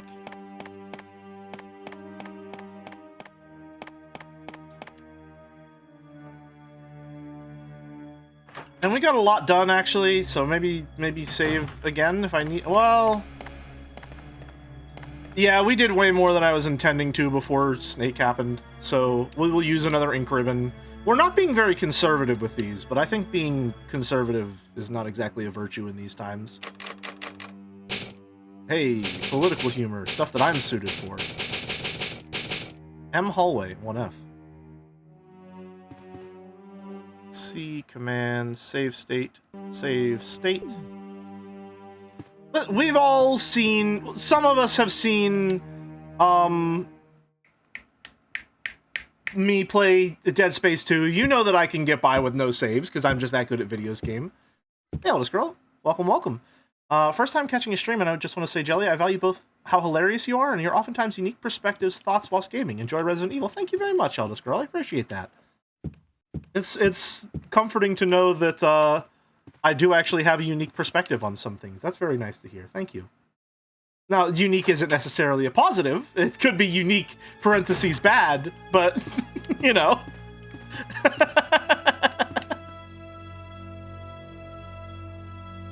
How does Jill Valentine fit into the Guilty Gear lore? Well, she's not Japanese, so the power scaling wiki is going to be a little bad on that one.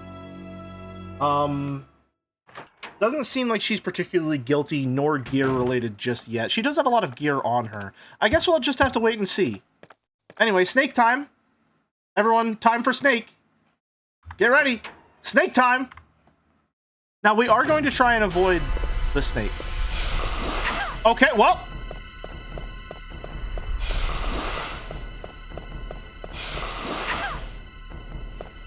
Did I remember healing? Not only did I not remember healing,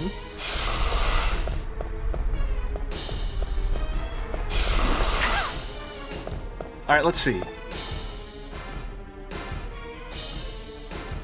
So there's a moon crest in here.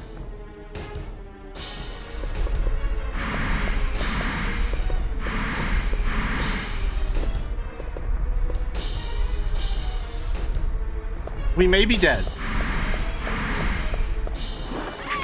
Oh! It's just like the egg snake. Alright. So, load state. Let's try that again. Okay, so I also saw shotgun shells in there, and I'm not gonna lie, quite enticing, I must say. She became a Jill sandwich after all. I don't know what the bread would be in that case. More just a Jill steak in that case, I suppose. Dazipeltis, my beloved. Yeah! Egg snake.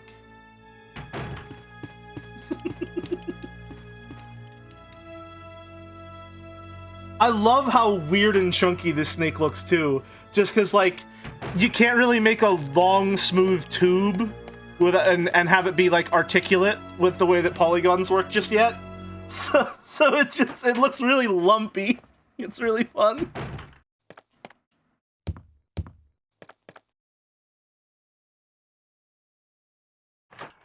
Tsuchinoko real. Okay. We go this way, juke him out.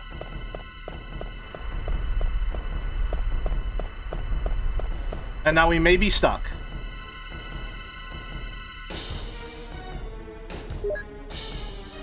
Alright, alright, alright. Pivot, pivot. Go for it, Jill, go for it. Let's go. Grab the shells.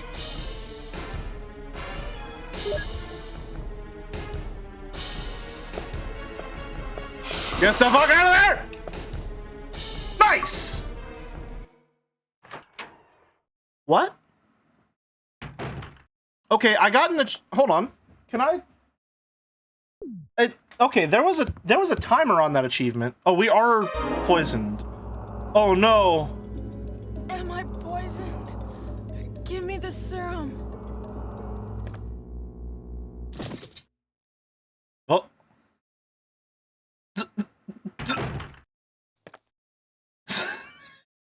Oh, no. Barry?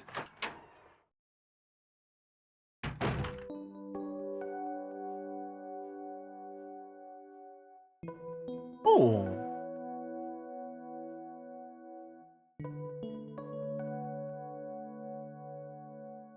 It's a nice little scene. Very nice music too. Very like wistful and peaceful. Barry?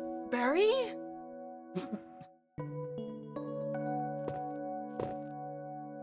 And it got me right back here where I wanted to go. Perfect. Okay, well, now we have not a problem. Hold on.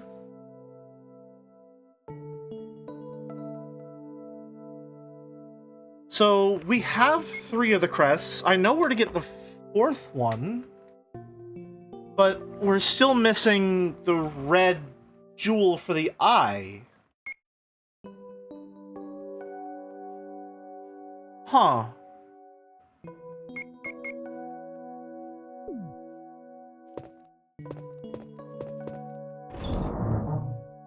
Interesting. We will put this away. We will put this away. Won't put that away because we want to take our other clips and combine them. We will do the same with our shells.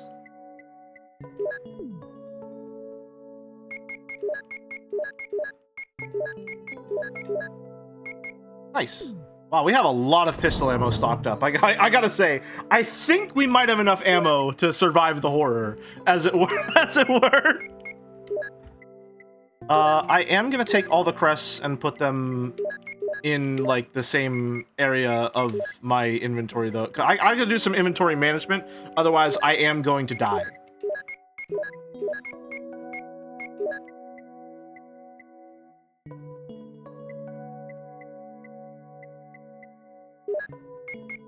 Bazooka, I want there.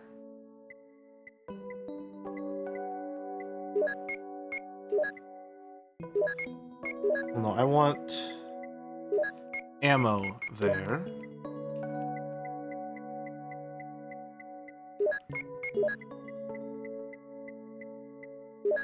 Acid rounds, clip. Let me put that there.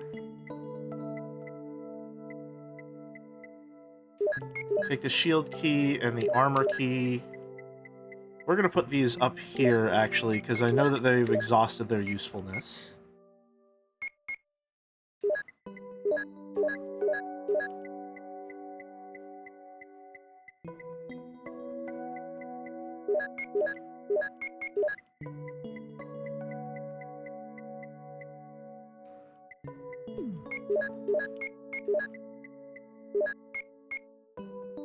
Alright. And then you know what? we're gonna take a break. This seems like the perfect area to take a break, wouldn't you say? We got some nice music going, and I did want to try and take them closer to the hour 30. So we'll take a break here, get that scran bet rolling. You know what's gonna happen? You know what's gonna happen, by the way? It's 6 p.m., which means I guarantee you I'm gonna be gone for 5 minutes. In 1 minute exactly, Joe is about to raid. Watch, we're gonna get the raid, the break raid. It's gonna happen. I guarantee it. I guarantee it. All right, back in 5. I'll make it a quick one.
I'm back. Hello. It's a shame we won't get this while Scran is rolling. I would really like to have this music play while we're doing Scran. It's very pleasant. Alright. Let's get our channel and Scrandle out of the way. Starting first with Chandel, naturally. What OST was that? It seems to be one of the save room or safe room songs. I'm not sure. It might be just for this specific event. I did beat the raid. All right. Channel, obviously we got to start with the Saito Gambit. It's a classic for a reason. It is Merrick. All right. Is today the Loot Chan? Is it today? Damn. All right. So between 2020 and 2025, more than one fan art. It can't be undue. Is this Black Hole Chan? No, it's not Outer Wilds. It was after... I knew that was a blunder. Blunder. Okay. Let's see. Is Monobike Chan here yet? No, she is not. Okay. Let's see here. Not going to be Bike Chan. So between 2020 and 2025, is this Talaz Chan? Shit. Oh no, was Nine Souls 2025 or 2024?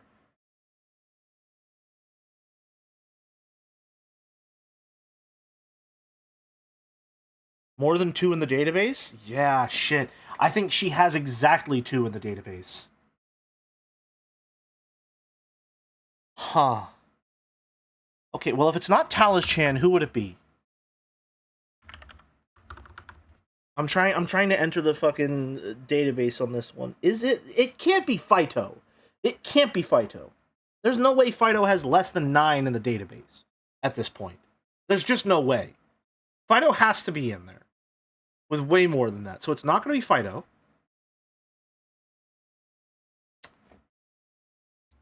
Who could it be? It's not Saito, obviously. We check Saito first. Fuck it, send it, Talaz Chan. Damn! It was 2024. Okay, well... Shit! Oh, wow, this should be, like, where my knowledge is at its strong... Hold on. Is it Purple Chan? No, but it is 2021. We're getting so close. Just so many 2 fan art. Oh, come on. Who could this be? Who could this... Is this... Breaker Chan? No, because that was 2020. Damn it! Shit! God, that was 2020. That doesn't seem right. We've found Jelly's... You'd think I have this... Like, we got Merrick on lock. We have you on lock. How am I getting so many guesses and we still haven't gotten it yet? Oh, man. 2021. It's not Bomb Chan. She was Slay the Spire. It's not Purple Chan. No, it's not Dragon Angel because that was Rin. Shit. Where's it from? Where's it from? Where's it from? Mars. Okay, well,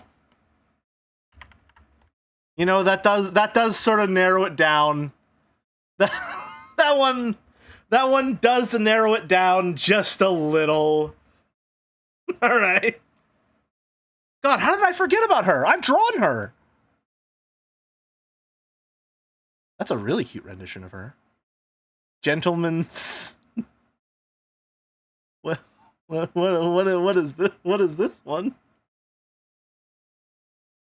Oh no, I know that one. Okay, I know what that one is. The fetish chimera. Where is she? There she is. Accidentally gave her just the biggest boobs I've ever drawn, maybe. Well, we have a contender right there as well, though. Damn, I still really love this drawing. I still love that. This is a very, very fun pose. See, it would approve of that pose. These are the only 3 she has? Oh, someone's got to draw her again. Damn. Accidentally? Yes, accidentally. And now, of course, the main course.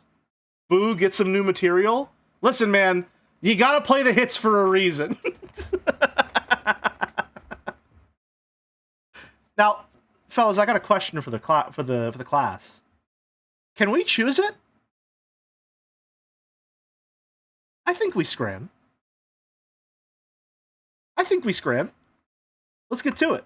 Oh, wow. Scran really does break my hotkeys. What the hell? That's so weird. Hi, that NTM. Resident Evil's going good. You know what? For those who scran after. I'm going for the meal and a hob. Oh, fuck. Okay. It's not the Nutella fries. These score like a 13%. What are we talking about? What? That's way higher than I remember it being. Meatloaf in a bun.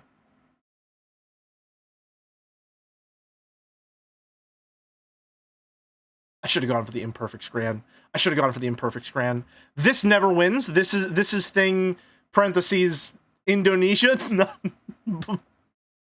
But that's surprisingly low. Chocolate and chips seems so decadent. Yeah, it seems gross if you ask me. Okay. This is a good looking pizza for 150. What? That's way too high. Okay, well, this loses because it's a veggie dog, first and foremost, but second of all, it loses because it's $16.60. So 3-pound sausage roll. No. There's no reason that should be that low. Okay.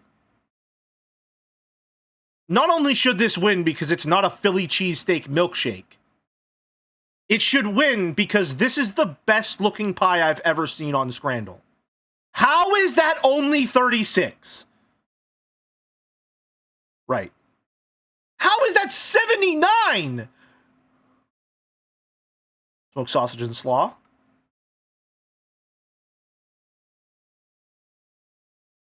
Crisps and peanuts.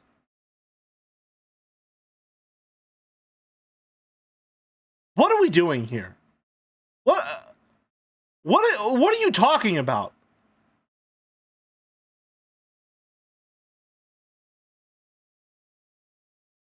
I'm going the dog. That's way too close of a matchup. 8 out of 10. 8 out of 10. I should have known this burger would suck, but I remember these being way lower.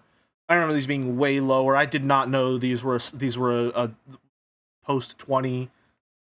What's the opposite of sub? A Dom 20. Where that pizza fucking sucked? No, that's a good looking pizza for 150, man. A whole small pizza with that much topping coverage and a beer for 150? That's crazy. I'm sorry. This isn't a good-looking pizza to you. End to end on the pepperoni on this. And a beer for 150. And you're telling me it's not scran? I'm eating this entire pizza in record time. All right? That's some good-looking pepperoni, too. Or sausage. Or whatever it is. Could it be a little more cooked? Yeah, the crust doesn't look great. That's a good-looking pizza. That's a good-looking pizza for £1.50, man. That's an insane deal for £1.50. However, No, I don't see why this one won. This looks kind of gross. The cheese is like not fully melted, and that's very unappealing to me. That I know that's gonna have a gross, weird texture to it. So no, thank you. That's today's Scran. 8 out of 10. Oh, turned to the wrong one. Alrighty, back to it. Where's my controller? There it is. And let me relaunch Viato 2 because Scran breaks my hotkeys.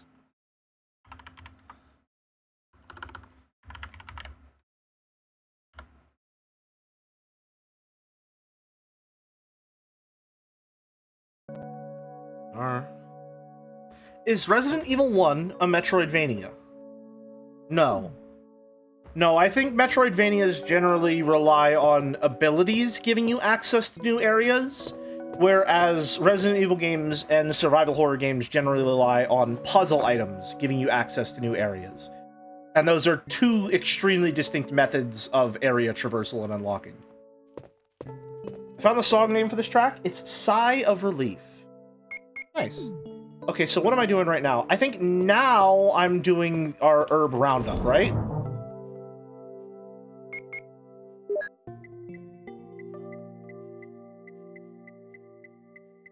And I'm gonna move all of these up one because I need to make sure that these ink ribbons need to always be at the top.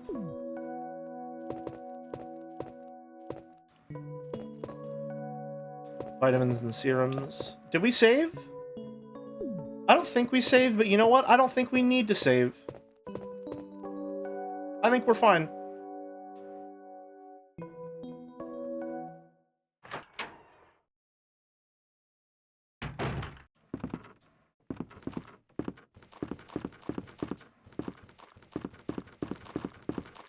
That one always feels a little...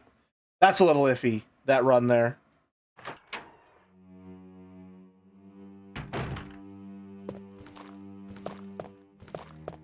Alrighty. On back over here.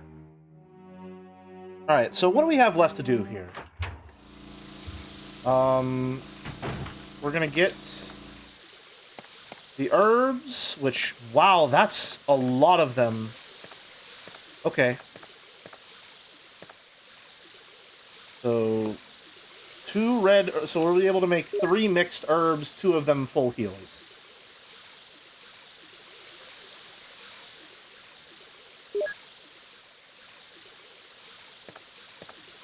And then we'll have to kill the 2 dogs outside.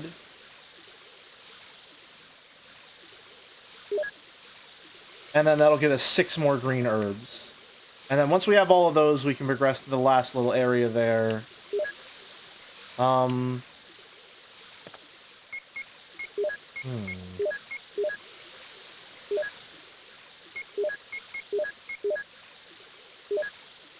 trying to think here, because we have all of the crests, but I'm almost certain there's still a red gem somewhere here.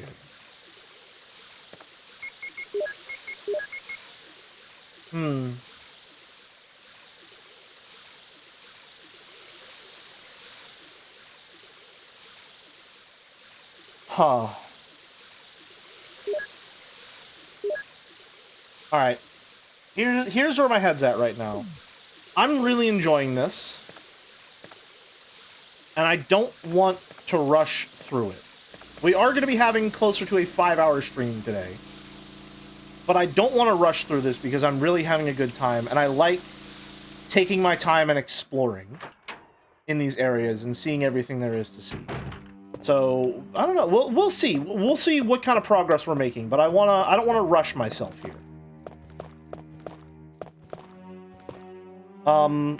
So I'll see if I can maybe squeeze an extra stream in on Thursday afternoon or Friday morning this week. Some tigers have a red eye and a blue eye. You know what? Let's check the lighter. We never checked the lighter. Some fluid is left. So we can burn something. I don't know what to burn. Anyway, I want to try and squeeze one extra stream in somewhere, considering that we were supposed to have 3, and then everything went a little haywire. I would like to have one more if possible. And I think we would be going for way too long if I tried to finish this in one day. Let's see what the map's looking like. I still don't know how to get into there. And I still haven't gotten into that place by the mirror room. And I also still haven't found the helmet key.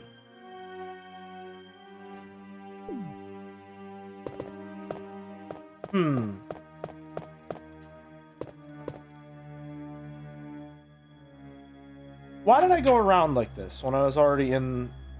No, wait, this is avoiding going around. This is how this connects. Yeah. Huh.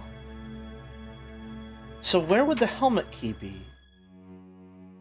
Do I maybe need the red gem to get the helmet key, and the helmet key just gets me some extra stuff?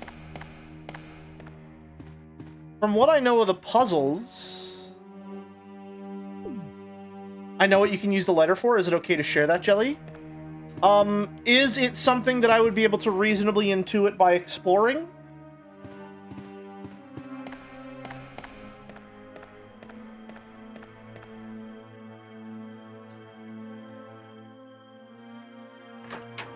Because my mind's going back to Sweet Home and wondering if there's like a rope that we can burn using it.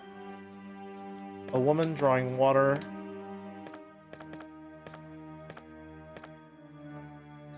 Picture of a chubby woman. I'm not sure. Okay.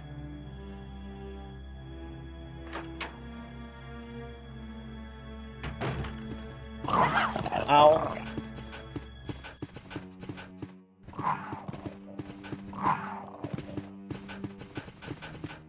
I'm so good at dodge. I'm juking them. They don't stand a chance. Alright. Pistol time. I'm strapped. I am the mouse. And then there's 2 dogs out here. I don't know how many bullets it takes to take out a dog. I suppose it's time to find out.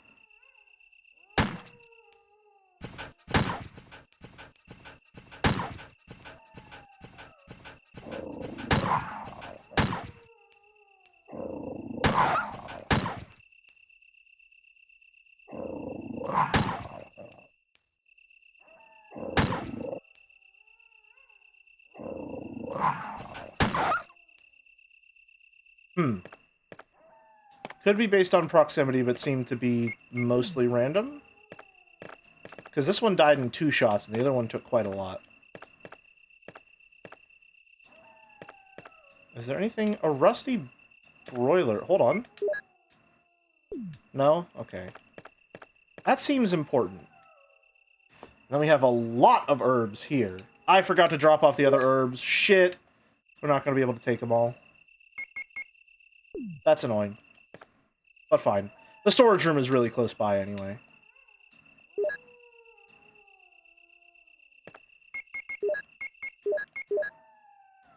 Mix the herbs. We cook a mad pizza with that broiler? I don't doubt it. A rusty broiler. Nothing interesting. Okay. So there's 4 left. If we drop everything off, I think I want to just take the rest of those herbs and leave them as is. And then if I ever find more red herbs in the future, I can combine them with my stockpile. That sounds like a pretty reasonable plan. That said, I think we've done a very effective job of managing our healing. This guy needs to die, because he's going to be a problem. God, that's such a punchy fucking shotgun sound, man. That feels awesome to use. They did a great work on the sound design for this game.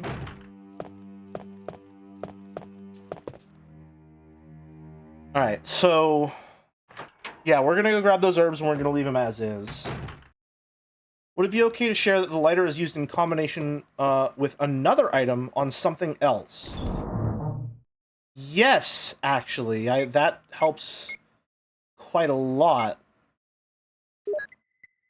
In that case, that's getting me thinking about...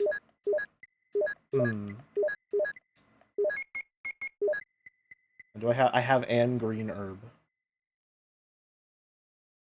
Oh, is that a remake only thing? Oh no. Oh no.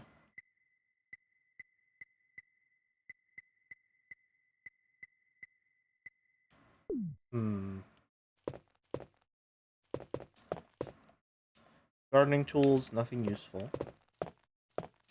Okay. So, let's see what's left here. Probably should have reloaded my gun, but we'll do that next time. So, we go back, we grab the 4 herbs, then we probably kill the rest of what is it? The rest of the zombies in that hallway if we need to. We might not need to. And then we solve the painting puzzle to get the last crest. And then we put all the crests in. I think we're good to go.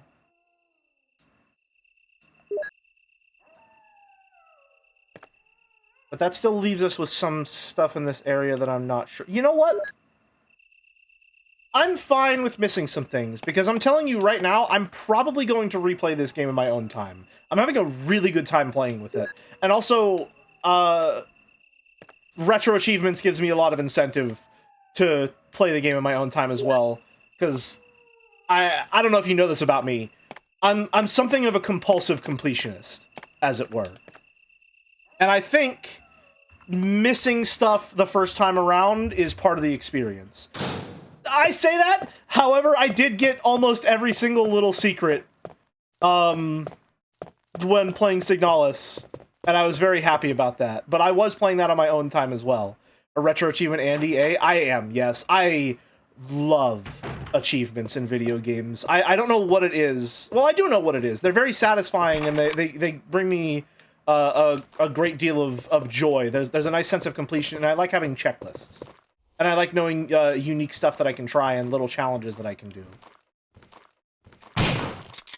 Alright, well... Even the super secret hard to get ending. I haven't done that one yet, no. I would like to do that one sometime, but if I ever did that one, I would probably want to do it by, like, solving the ciphers myself.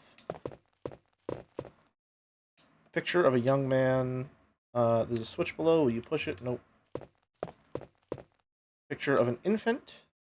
Switch below. Will you push? I can't remember if the one with the mother holding the baby is this the first one? Picture of a newborn baby. The epochs in Slay the Spire are so dangerous to me. Yeah, I love the way that the epochs are formatted in Slay the Spire. They're really good. I love checklists. One of my favorite games of all time, no joke, is Kirby Air Ride. Just because the way that unlocks work in Kirby Air Ride is, hey dude, here's a giant fucking checkerboard checklist objectives. Do all of them. There you go. Have fun. I love that. That's awesome. That's great. Picture of a lively boy. I don't think it's that one. No. This is... the Smash Brawl. Yeah, I love big old checklists. I love achievements. They're very, very enthralling and captivating to me. Title is Give Me Peaceful Sleep. Picture of a tired middle-aged man. Okay, no, so it was lively, then it was young man, then it's tired middle-aged man, then it's elderly man. The writing in Slay the Spire is... The everything in Slay the Spire, presentation-wise, is significantly better. Just an improvement across the board. The tone is a lot sillier than I remember. But that's just me misremembering, because I went back and played the first game a little bit, and it was that silly. I feel like the gameplay of Slay the Spire and the way that everything looks clashes a little with how silly the writing is. That's not a bad thing. It's just an interesting clash between the two. Achievement unlocked might be your perfect little game. Run it by me, because I like achievements because they provide like a special little challenge for me while I'm playing the game. I don't like achievements just for the sake of achievements. Like I think of like the Telltale games and how the Telltale games have achievements. And those have never compelled me to replay them or to see anything or something like that. I'm not a huge fan of achievements that you sort of just unlock by playing the game and you get them naturally. Well, no, I do like them kind of as like little markers sometimes. I don't like it if the only achievements that you get are from just progressing through the game. I like when there are achievements for like, hey, you did this little challenge, or hey, here's a little something extra. I've been playing through Spyro the Dragon again, the PlayStation 1 version of Spyro. And the retro achievements for that are really, really, really fun. I have a really good time with that. It's a gimmick game where you're a silly little elephant in a basic platforming level, and a ton of achievements Wait a minute! I played that! I played that as a kid! I think I have Didn't they re-release a collection of those games on Steam? Because if so, I might own that.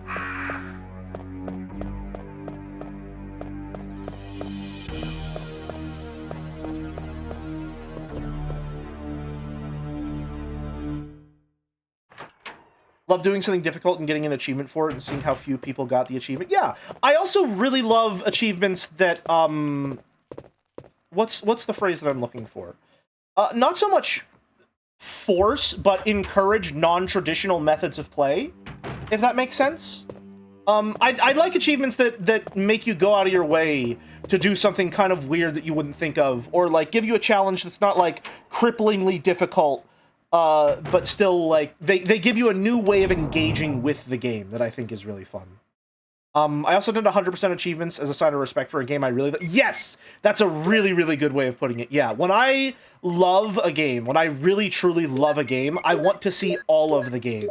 And 100%ing the game is part of that for me.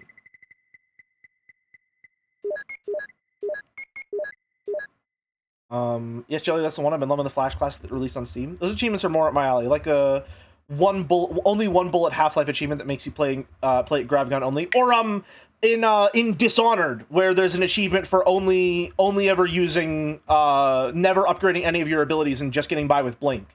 That was my favorite run of Dishonored that I did. I did a handful of runs in Dishonored.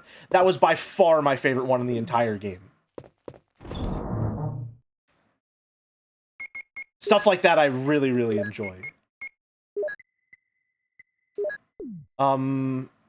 Anyway, what was I saying? So I've been playing Spyro, and the retro achievements for Spyro 1 are really, really fun. Obviously, there's an achievement every single level when you 100% it, because Spyro is a collectathon type game, you know? So there's an achievement, obviously, for every single level for getting 100%. And then, additionally, there is an achievement on every boss level for completing it under specific requirements. In I think the very first boss, it's like a scarecrow, and throughout the level there's a unique enemy that are wolves, where if you get too close to them, they wake up and they try and stomp on you. And the achievement is to beat the boss, beat the entire level without waking up a single wolf, which is really fun, because normally the boss encounter is set up where it's a little circular arena. There's 3 different ones, and the first one is there's one wolf. You're supposed to kill the wolf, and then you chase the guy around, and then hit him once, he moves to the next area. Basically, you just have to take out wolves to get him to move to the next area. And doing the achievement without waking up any of the wolves requires you to do a little precise charging around the circle of the arena to chase him and gain just enough distance to catch up to him and hit him without having to fight the wolves. And I thought that was really fun. It's just like a small little achievement that's kind of difficult, but gives you a new way to like replay this level. It takes like, 5-10 minutes or something like that. I love how those are set up. So retro achievements has been a really cool experience for me so far. I've been liking that a lot. I recently got all the achievements on Highgar because 1, I wanted to see all the game had to offer, and 2, they're limited edition. I won't lie, I did consider doing that myself. I would like to try Highguard at least once before it goes offline forever, I think.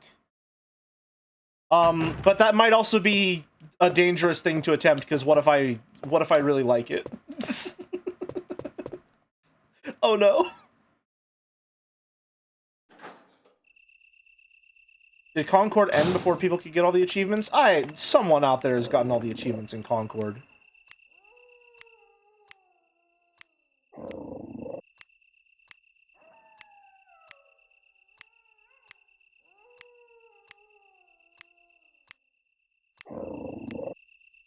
Right, this one's like...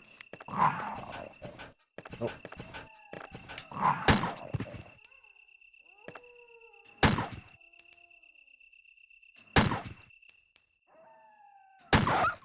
Sorry, I just have to make sure that I'm properly role-playing a cop. I'm sorry. I'm sorry.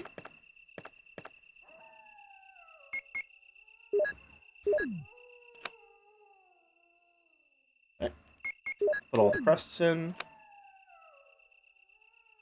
Oh, it's not even like a puzzle for her. You just put them in where they go.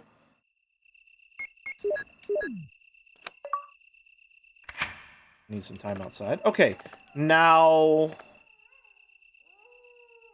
Let me check the map.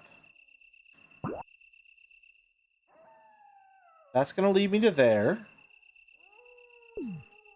There's a few areas I never got to explore there.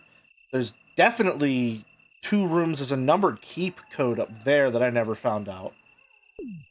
There's also the chance that some of this stuff you just don't get to see as Jill. And I'm willing to accept that. That could be fun. However, I have a feeling that what I'm looking for might be in this area. And I was just worried that it might lead me astray. Okay, so I think we need to push this out first a little. Nope. The dogs, they are howling. Can I get a Ruby emote in chat for these dogs?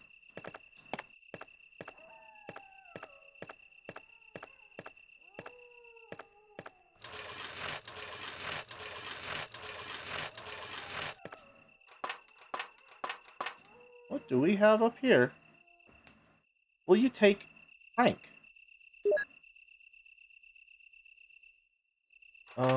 Okay. Anything else? Nothing unusual.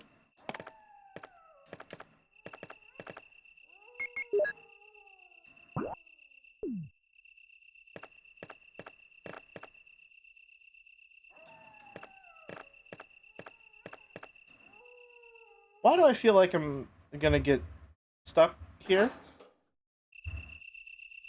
Can I go back? I can go back. Okay, good. Just want to make sure. Just want to make sure. Give me 1 second here. Hold on.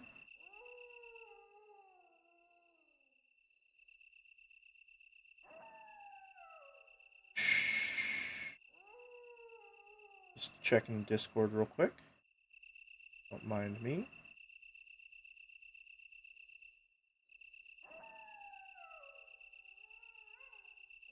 Alright. Where was I? Right, going this way.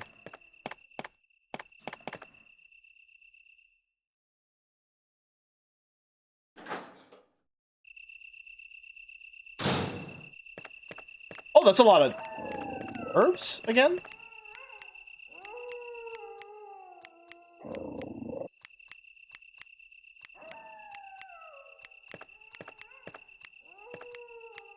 Wow, that's a lot of herbs. Holy shit. Blue herbs, too. And multiple dogs. Okay, let's try this again.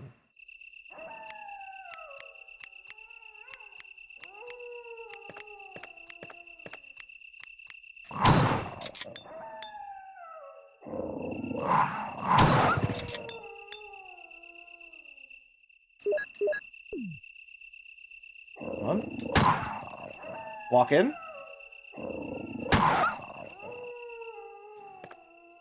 All right. Rather effective use of ammunition, if I do say so myself. Is this just another little side area?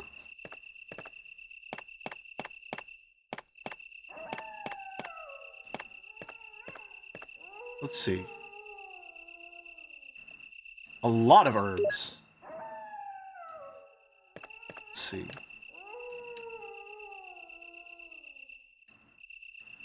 Take the red herb, yes.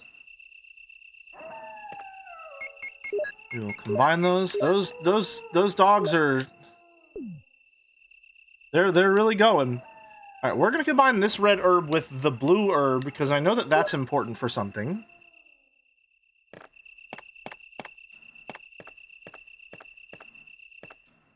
I don't remember what exactly these do, but we're gonna do it.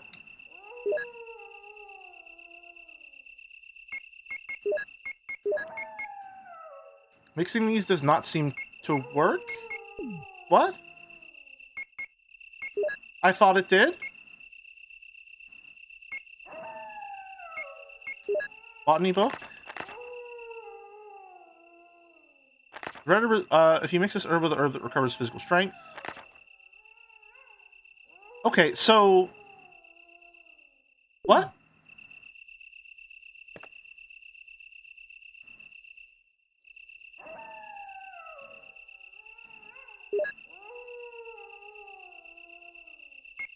Can I combine the blue herbs? Okay, so these can't be combined with anything, then. Unless you can combine them with a green herb, and I fucked that up. Alas. I got it wrong. Alright. Let's go back, we'll drop off more herbs. Big stretch. Go back, drop off our herbs again. Combine them a little. And then there were 2 green herbs back there. I think what we'll do is combine one of the green herbs that were already... Oh, I went through the wrong door! I went through the wrong door! We'll combine one of the green herbs that we already have in our inventory. Make some mixed herbs there, and then we'll just combine the 2 green herbs that we have and that we're gonna pick up out there, and just make some double green and just carry that around.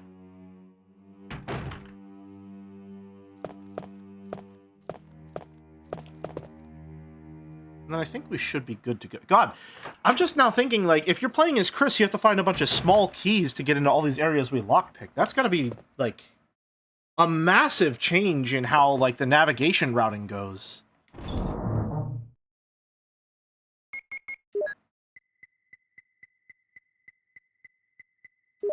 Well, no, I don't want that to be there. Green herb. We'll put this here.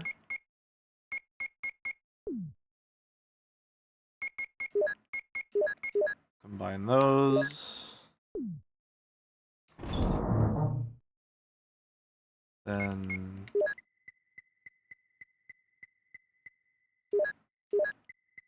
move these around, because otherwise I will lose it.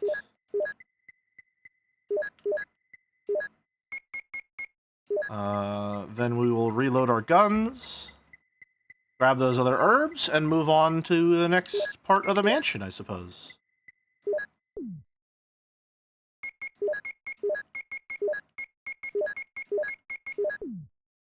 And I'll hold on to the lighter for now, because who knows, I might accidentally run into what I'm looking for with it.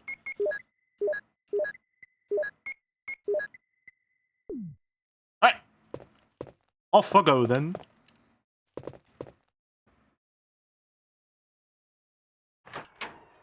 I like this. Already, I feel like I have a very, like, large degree of some form of mastery over the controls and my resource management, which is a massive step up from the first stream where I was just sort of floundering and dying and this, that, and everything else. I sucked. I sucked at that first stream, and now it's a massive improvement.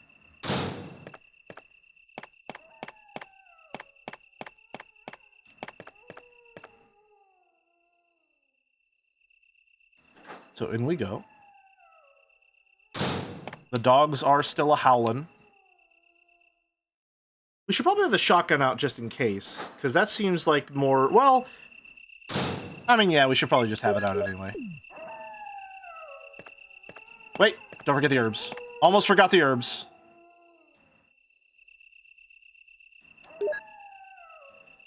Take them. There we go. They give you quite a lot of healing. They're very generous with it. I wonder... Is it only this generous because I'm playing as Jill? Are there less of these items around as Chris? That'd be interesting to see. There is something over here. Okay. Well, I want to explore down here first. I want to go down the spooky hallway. What is this? It's a map of garden. Will you take it? You got the map of garden. Courtyard 1F. Okay. So it looks like we can always, not always, but we can pretty reliably go back to previous areas, which is good to know. I would probably be very annoyed if that wasn't the case. What is this? A winch for the elevator. The elevator is down. I can't use it here. That's annoying. But noted. Let me examine this, actually. I don't think I checked it. Nothing important. Oh, okay. Good to know.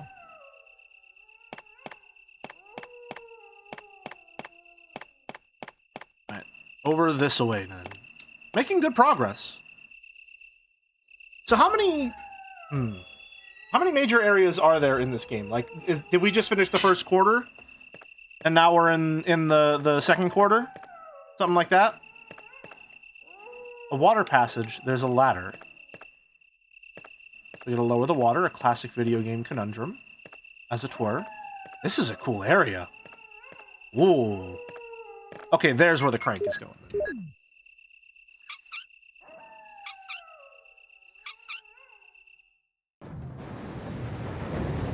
Ooh. Pre-rendered video.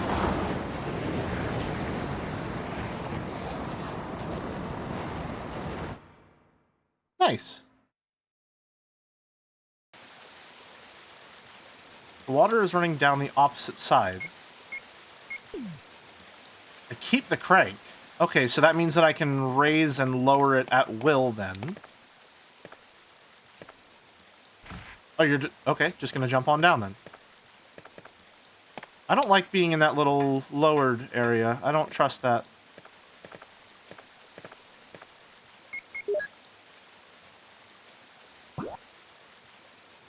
So we just crossed that water passage. Entered through... Yeah, entered through there. Sorry, I'm going to use the mouse instead of... So we went through here, up and around. We just crossed there. So now we're here. Okay. What's the radio for?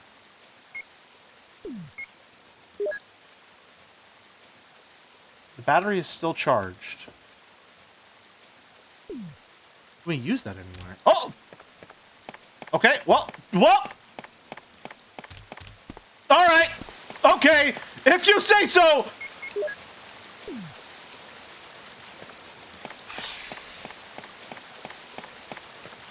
Use the elevator!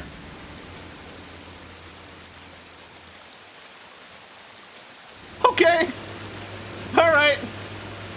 You know, I wasn't expecting snakes. That's on me.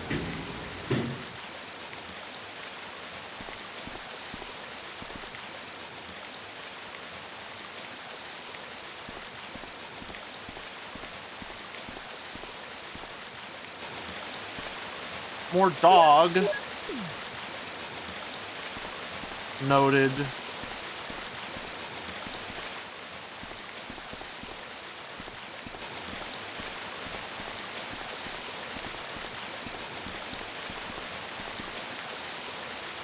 Thank you. I love that the dogs are just, like, passive and unless you get too close to them. It's very funny how they're programmed like that.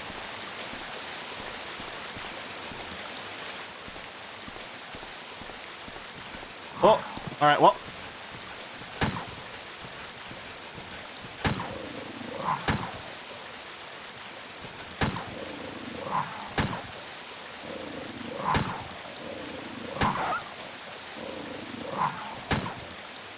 Another?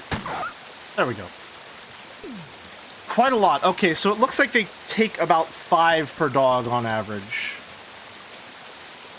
Which is quite the resource drain. We should probably start carrying our clips around with us again. More herbs?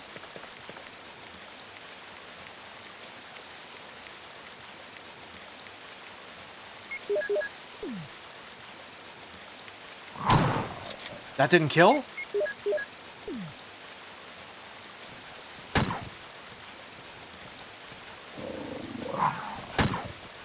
Holy shit.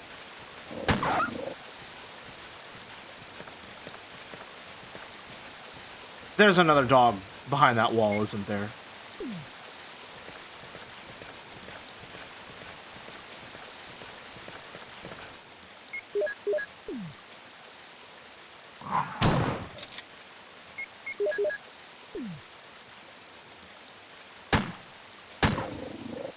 Too close.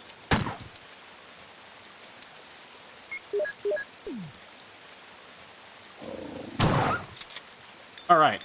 Out of pistol ammo. Probably should see if we can find a storeroom anytime soon. Why do I... This has storeroom vibes. Perhaps. We should definitely...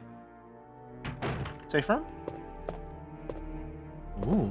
What the hell's going on in here? Not quite. You're not the least bit interested in what's going on there?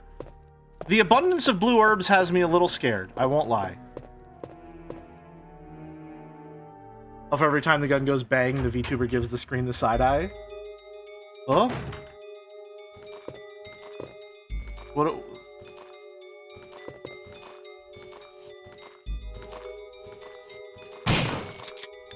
One down.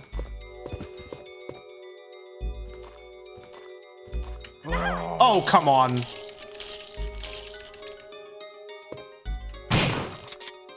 Go. That. We are running quite low on ammunition, as it were. I really don't know what to expect from this game, which has me very excited. Will you take the red book? Oh, it's an inventory item? Oh, no!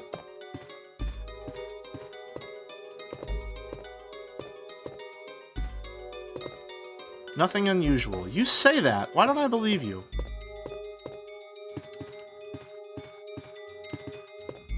It's dark outside and I can't see anything.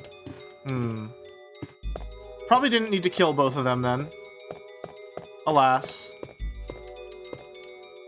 The desk is locked. Will you use the lock? Why would I not use the lockpick? It's not a limited resource. Shotgun shells! Don't mind if I do! Lovely! I was just needing a little top off.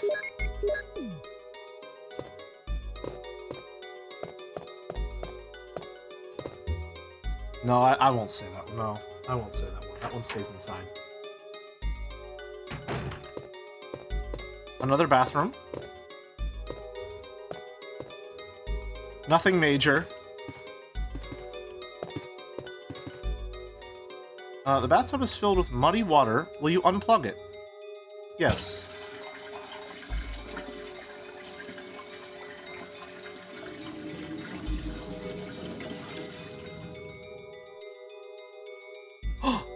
Key!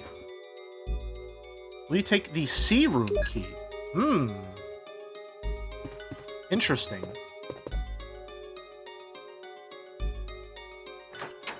I feel like if I didn't kill the zombies out there, one of them might have ambushed me. Why was the music so scary in there? Why was it scary music? Oh, okay. Here's that safe room I've been looking for. Is it too high to reach? No? We take the first aid spray. Ooh, all right. We are in an abundance of healing currently. Can't carry any more items. Okay. Good to know. Let's see here. Oh. Dropping some frames. That's not good. Alright, so first aid spray.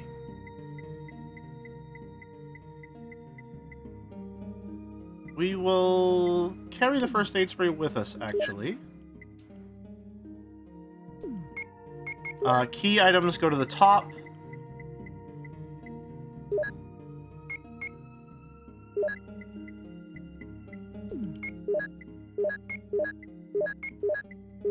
Put the lighter away for now.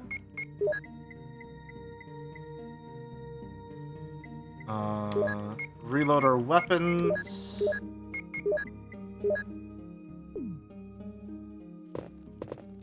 Something tells me the same guy who made the 3D item inspection part of the game went on to work on the Phoenix Wright games later. That's based on Nothing But Vibes. I mean, they are both from Capcom. I'd be interested to know if there's any overlap with the studios and stuff like that, or whether that is a particular influence that they might have some shared DNA there, as it were.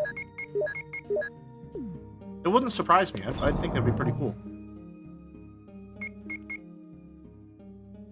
You know, I never examined these. Powerful rounds for the bazooka. Okay, so then I assume the acid rounds are also for the bazooka. Kind of like the flare gun in Signalis. Shells for the shotgun. Alright. So... put those away, put those away, put those away.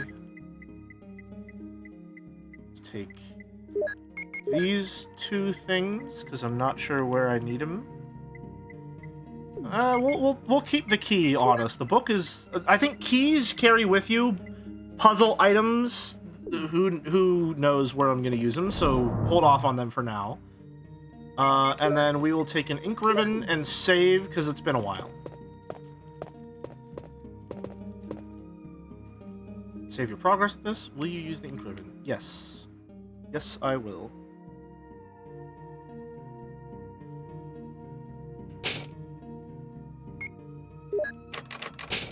Overwrite our first save.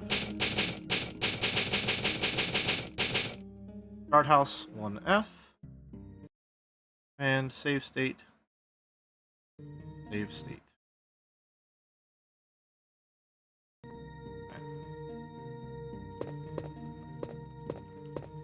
And then put this away, and it's time to explore.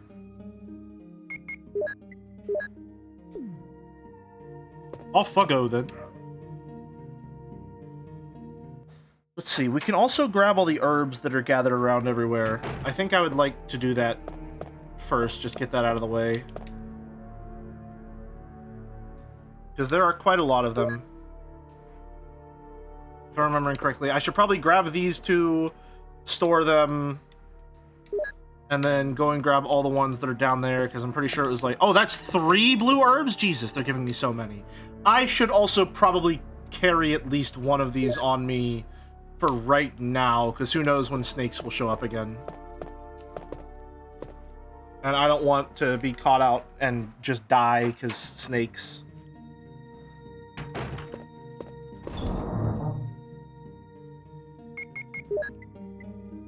There are some blue herbs in the other area, though, so we'll use those first. Or we'll carry those with us, rather. And then do I want to explore in this direction, or see what that other dog was guarding in the first room first? I also probably should keep my ammo on me, but we're not going to worry too much about that. Hey, what's with this gargoyle statue?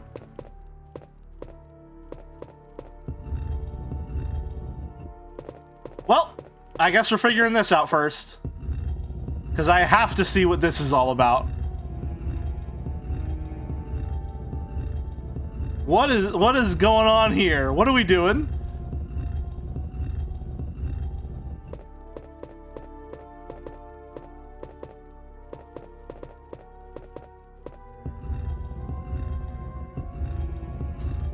What are we?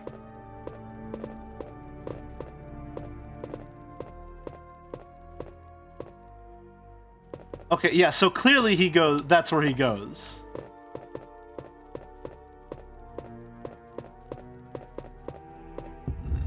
Oh, snakes are totally gonna come out of there.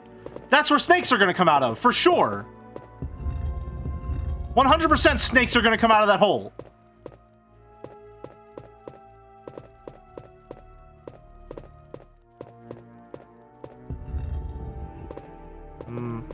No, a little more to the left.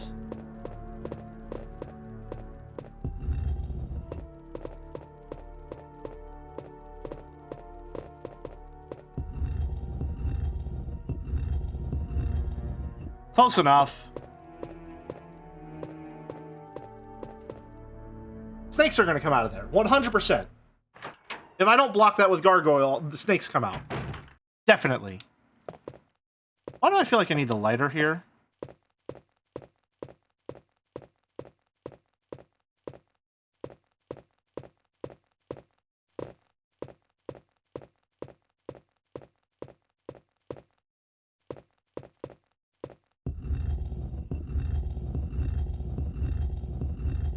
More, it's so many herbs. Oh my god, it's so many. Just leave them there. We'll come back and get them later. They're close enough to a safe room. It's fine. It's locked. The plate says 002.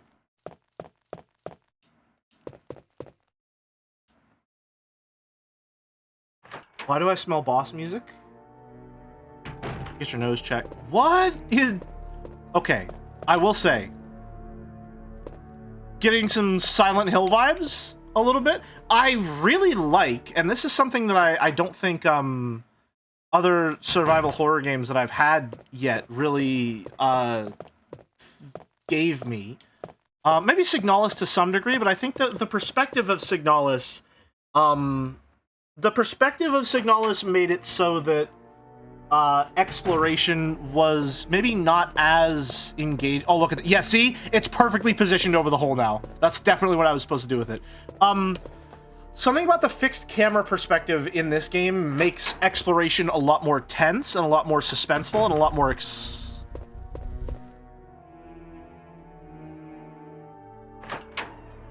and a lot more exciting.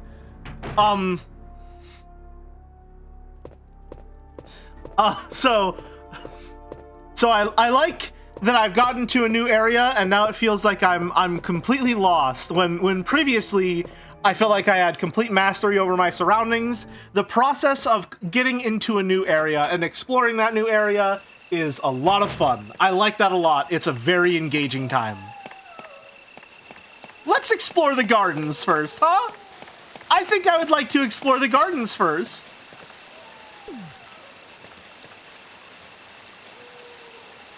I think we can find out what's going on in there later, don't you folks?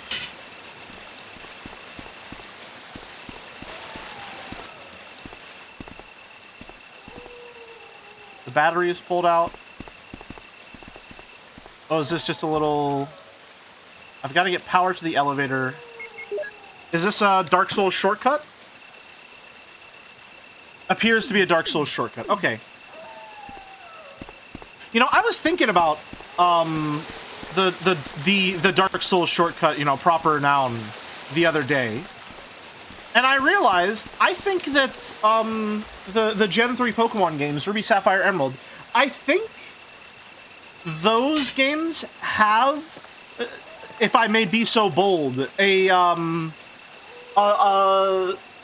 what is it? Undeadburg elevator shortcut moment. A little bit. With, what is it? If you've ever played the Gen 3 Pokemon games, you know that you take a route, you go past Rustboro, you go up, like, to the top of the map, then you go all the way left through the little volcano towns, like, covered in ash and stuff like that, and then you go through a cave where you can catch Solrock and Lunatone. And then from there, you go all the way down whenever you're leaving, and that leads you back to, like, the first town in the game. I'm not doing a good job describing it. You know what? This is a visual medium. I can pull up a map. 1 second. I don't need to describe things with words when I can pull up a map and just show you what I'm talking about.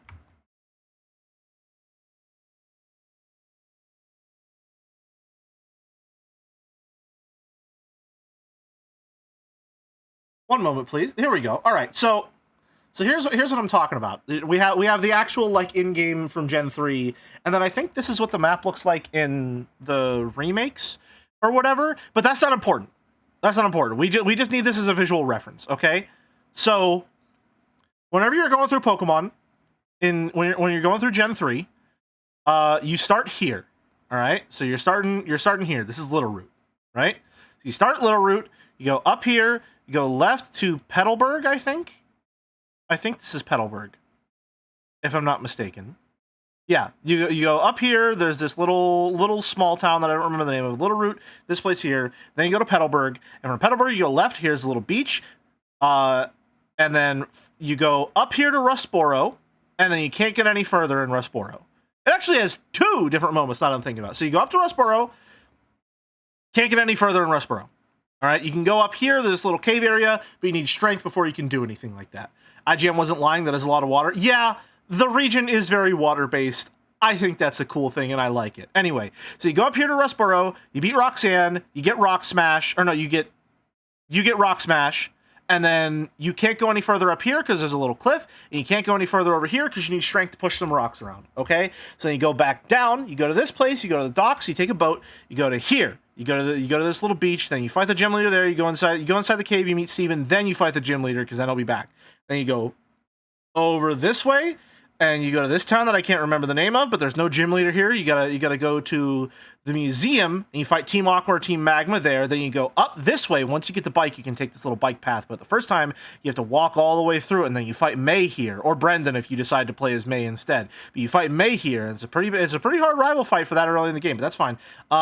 So you go up this way, and then now you're in this town that I can't remember the name of. And after you beat the gym leader here, you get access to strength because he gives you flash in here, if I'm not mistaken. And then you get flash here, and then you get strength here. Now that you have strength, you can go over left to these caves and that you were here before, and now you can push the rocks around.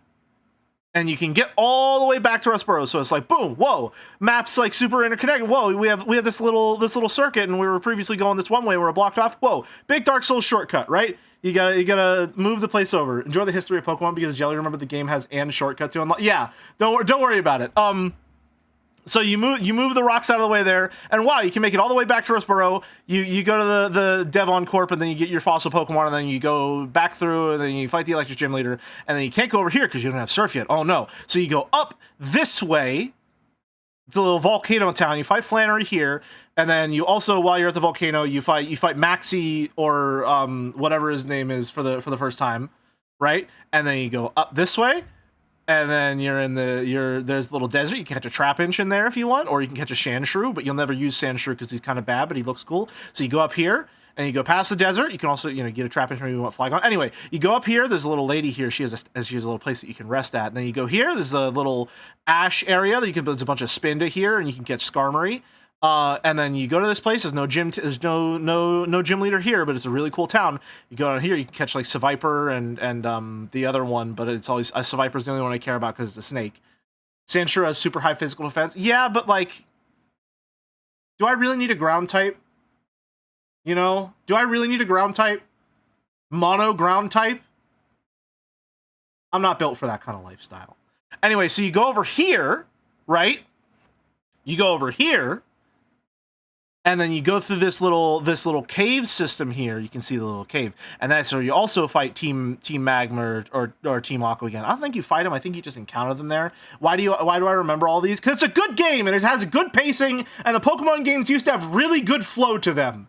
And the games were designed where like exploration were real. Anyway, you come here and then you go down through this little cave system, and then you hop down. And whoa, it's a really big moment because once again, now you've had this one shortcut that connects back to Rustboro, but now you have the other shortcut that connects back to Rustboro, and you just did this massive circuit where you went from here, all the way around, right back to Petalburg. And then you go to Petalburg, and you fight your dad, and then you can learn surf. So you go this way, you go right across. Go right across here. So then you go that way, and then you go right across, you go up this little bike lane, you go right here, and then smooth sailing. You go through this little, take the acro bike, because even though the mock bike is faster, the acro bike can go through all these really cool paths up here. So you go here, and then you don't go this way yet. You don't go this way yet, because this is no, wait. What is this? I don't remember this. What is this? Oh, that's where you can catch ghost types and stuff. That's not important. That's not important. You cut through here so you can go to the really cool... you go up here. It's like a bunch of acro spots. And then there's this place where you fight Winry. She's a flying type. Then you go down and around. There's a safari zone here. And there's this little ghost area here. You fight T Magma there. I think this is where you get the Master Ball, if I'm not remembering. No, you don't get the Master Ball here. At some point, you can go back. I think after you go down this way, you meet up with the Devon guy, and that's when you get the Master Ball. By the way, you go here because they get an orb from the Cemetery Mountain. And that's where you can catch Duskull.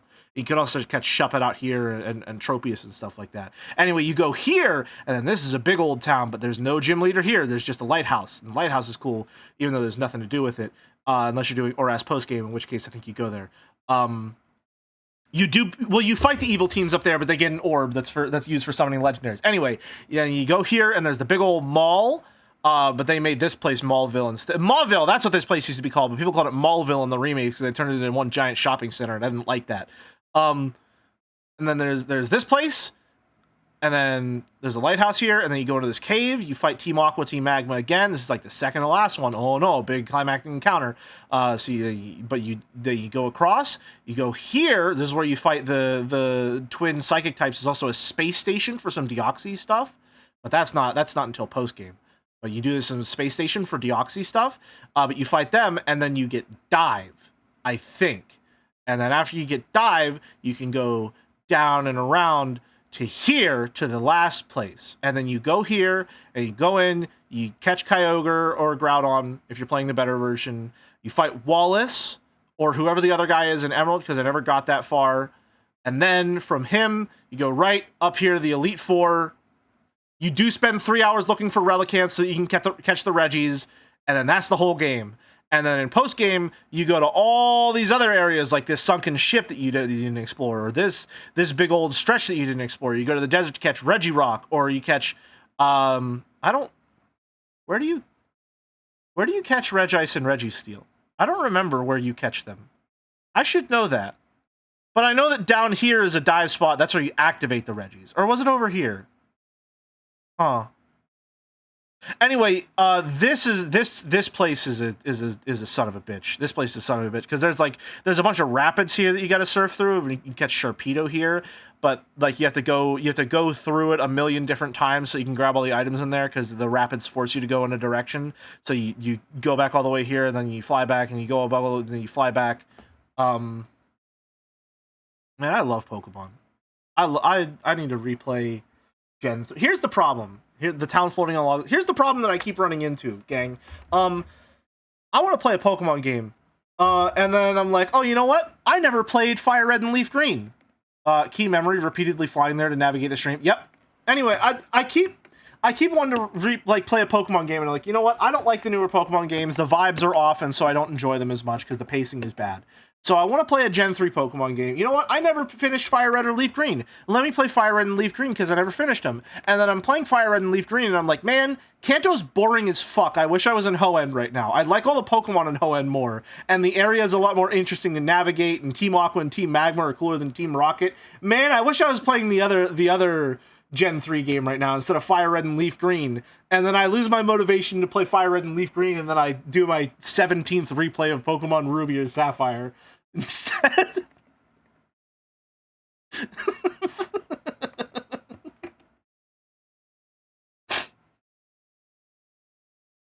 Some Bulbasaur hater out there is mad. Oh no, you don't understand. I like Bulbasaur. I just don't like Kanto.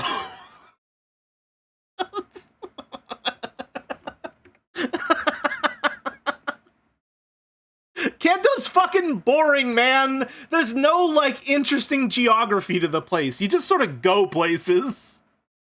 Hoenn is the worst region for sure. With all of this biodiversity, you're calling this the worst region? We got volcanoes, we got little ghost valleys, we got a tropical rainforest, we got little malls and beaches and a sunken ship. You're calling this the worst one? What am I oh, I'm sorry. Allow me to compose myself. That was a message from PubSub. That was the reaction it was intended to make. I apologize for taking the bait. I'm better than that. Anyway, Kanto sucks. I will one day finish Fire Red and Leaf Green. I'm in the middle of a playthrough right now. I got to Mount Moon, and Mount Moon is boring as hell. Finishing Resident Evil tonight, by the way. I decided that I wasn't going to, so I'm allowing myself this detour. I'm also surprised at how well my memory of these games holds up. But that makes sense considering I've played this game, like, at least a dozen times. I only ever played the Pokemon game where you play as Pikachu trying to make friends on some island with mini games. It was for the Wii too. Oh, I know the one you're talking about. Yeah, I thought you were talking about Pikachu Channel for a bit. Where's the desert where the burnt down there's the burnt down lab or power plant? That is Gen 6 on the DS, if I'm not mistaken. Can I request, hey, you Pikachu? I don't think that would be possible. I'll try the newer games one day when the itch catches me, because I'm trying not to fall back into the back in mud generation mindset. Well, here's the thing that I've personally come to grips with in terms of Pokemon. For me, I didn't enjoy Pokemon for, like, the newer games are missing something. And I think part of what they're missing is the richness of the environments, to me. That's something that's always been really, really important to me. As someone who, you know, Gen 3 is my first generation, I think it's really important that the environments you go through be extremely varied, and that the pacing of going through them be good and not bad, because if it's bad, it sucks. And if the pacing falters in an RPG, it loses all momentum and I stop playing it forever, for me. And so one thing that I appreciate about Gen 3 is that it is extremely briskly paced. It's really well paced. You are always going from one location to the next. There's a sense of momentum as you go throughout the entire map, and you're always seeing something interesting, doing something cool. You know, and there's always a fun place to go to and something interesting to see. I like that a lot about Gen 3. And it feels like with a lot of the newer games, it's kind of ho-hum. There's not really a lot going on in terms of, like, the intrigue of the regions and stuff like that. I feel like, well, Gen 6 had some of that. But I don't know. Some of the sauce is missing. And a lot of what's missing for me is, aesthetically, I loved the pixel art. That was something that I really, really enjoyed about the Pokemon games, was the pixel art. And it was really fun with each generation to see the new ways that Pokemon I loved would be animated and rendered. And now that they use 3D models for all of the games, there's no intrigue there anymore. There's not going to be a new version of, you know, whatever a Pokemon looks like, because they have the 3D model. They're not going to change the 3D model, right? The work is done forever now. And it's not fun. Pokemon no longer pose, it sucks. Yeah, the whimsy is gone, but unironically. Yeah, and there was a lot of charm to me in the pixel art, and that charm is a lot of what kept me playing. If you can't tell by the way that I look on stream right now, stylization and the visual aesthetic of a game are almost as important to me as the gameplay itself.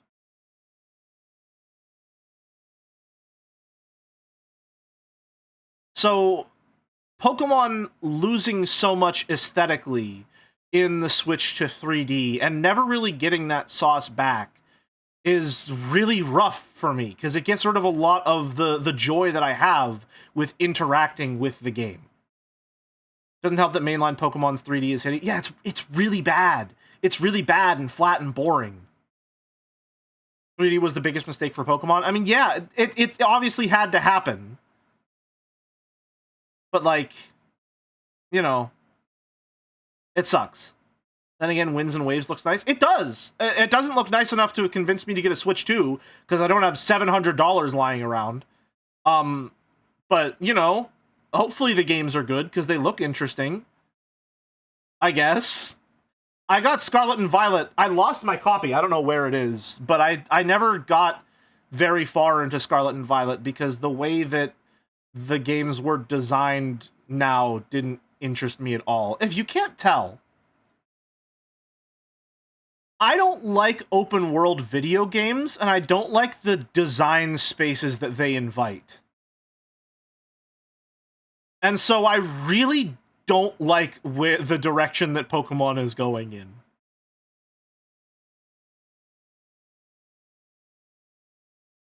Four, 1, 6, 3, 5, 2. Never play the others outside of Battle Sims. Okay. I want to disagree. I want to disagree on saying 2 was the worst one. However, how much of 2 being peak is 1, Heart Gold and Soul Silver remakes, and 2, the fact that all of Gen 1 is in Gen 2. Right? Like, the fact that in Silver and Gold, you just go to Kanto and do the circuit there as well, like, that's pretty peak. Heart Gold isn't Gen 2, that's Gen 4, yeah. So in that case, you'd say Gen 4 is the best? Gen 4 is pretty hard to beat.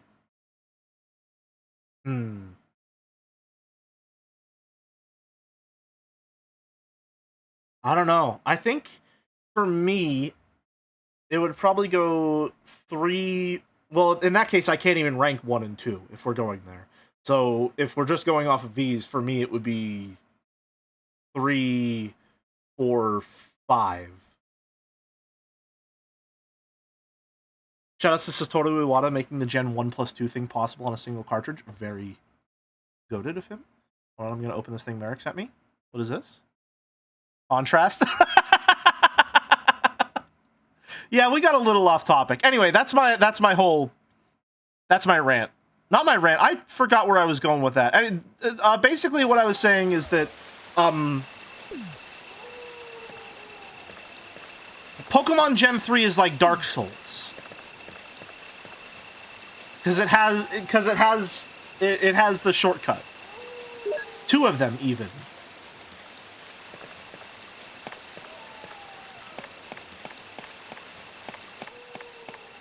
Black and White kind of sucked, and I disliked basically all the new Pokemans. I like a lot of Black and White's Pokemon. I think the region itself is a little boring. The Mons were carrying it for me, and I think the increased emphasis on the story is admirable. It's certainly a large step up in production value for the series. However, I think that a larger focus and emphasis on story for the series going forward was disastrous for my interest in Pokemon. Because that ruins the pacing so much. The new Pokemon games have so much fucking sit around and talk for 7 hours. And so much meandering tutorialization for everything.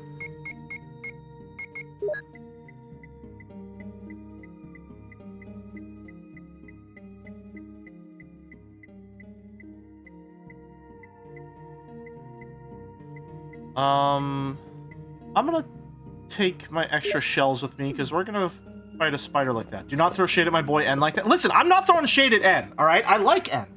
I like N. I love a guy who will sit there and he'll have a conversation with you, and all he ever talks about is your dog. All right? I love a guy like that. All right? He's very fun. But man, it really, really slows down the pace of the game to constantly have story shit happening. All right. Oh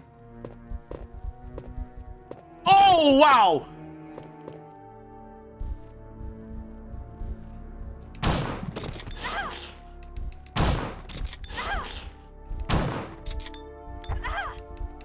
There's multiple?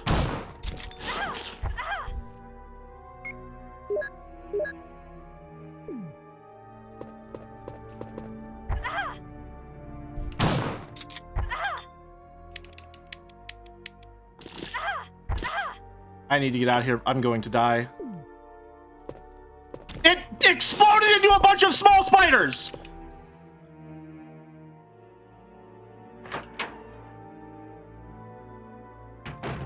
Noted. Noted. Good to know. Good to...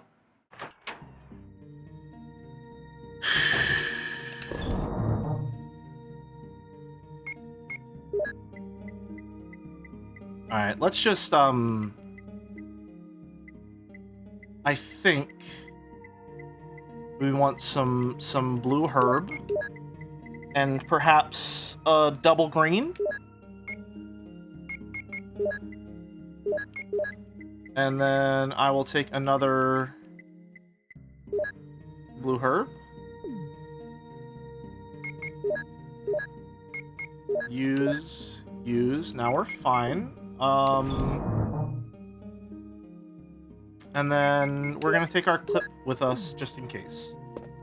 Because I feel like we probably do not want to use our shotgun ammo on anything other than zombies. It seems like a waste of shotgun ammo to use it on stuff other than zombies, considering how effective it seems to be against zombies, as opposed to how not really effective everything else is.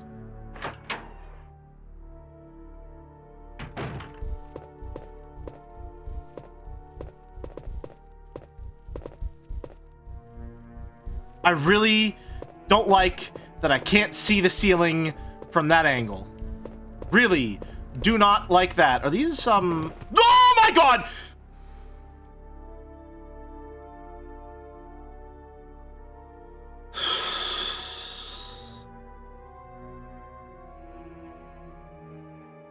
Hey, so, do you remember when I was saying earlier that survival horror doesn't need to be scary? It does enhance the experience. Get me out of here! Get me out of here! I don't want to be here anymore! Ah! I don't want to be here!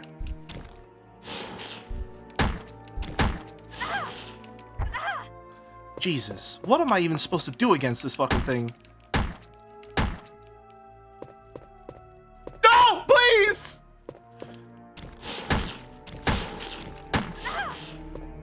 Deed?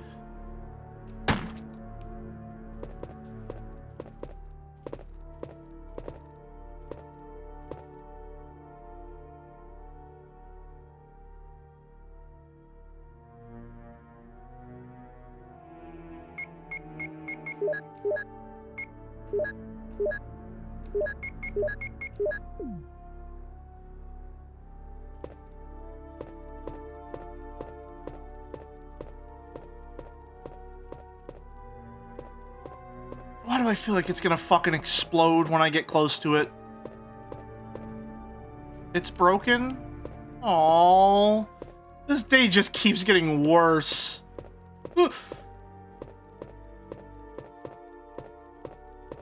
Broke, jump scared by a scary monster. Woke, jump scared by a monster that you know can beat your ass. Yeah, the active element of combat does add significantly to the horror of the experience, I think. A 3-ball.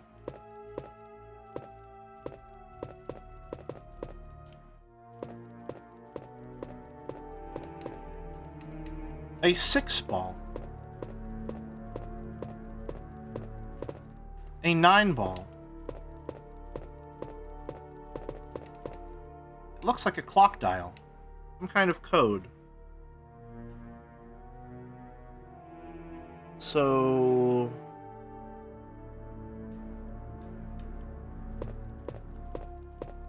Oh, I see. So it wants... about... Wait, hold on. Which one is this? So if that's 6... And this is 3. It's looking for about 445.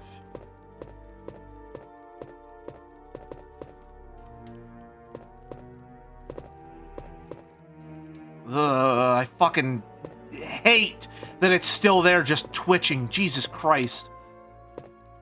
Ugh. Anyway, I was gonna check out what this is an ink ribbon? It is, thank God. Oh my lord. Oh my God. What do we have here? And a clip. You know what? Sure, yeah. Alright. Would it be more scary if the spiders were cat PNGs, cat JPEGs? Maybe a little bit, yes. If you didn't know, now you know. I'm quite weak to spiders. Okay. I'm gonna go make a mistake and see what happens if I touch it. Nothing? Nothing happens? Interesting. Okay, cool. Gotcha. Yeah, I'm quite weak to insects, as a matter of fact. Feel free to determine what my Pokemon type is in that case, if I'm weak to bug. I guess that would mean grass, which makes sense with the paper and all. Grass poison, perhaps? Am I poison type? I don't think I am poison type. Worst spider scare in gaming? I always get creeped out in Skyrim. The Skyrim spiders don't do it for me for some reason. Poison is strong versus... Okay, so I can't be grass poison. Man. What a shame. Alright, this is now a carry my clip with me at all times game.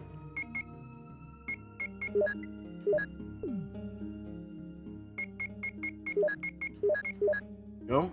This game is extremely good at surprising you with mechanics which make you question and invent mechanics that may not even exist in your head. Yes, this game is excellent at playing with the uncertainty that exists in its design space. Plant/dark, your 4x bug weakness, sir. I'm sorry, is dark weak to bug as well? I think, you know what? I can get down with plant dark, with grass dark. I think that's relatively fitting, considering my whole visual aesthetic. Are there any grass dark types that exist? I didn't know that dark was weak to bug.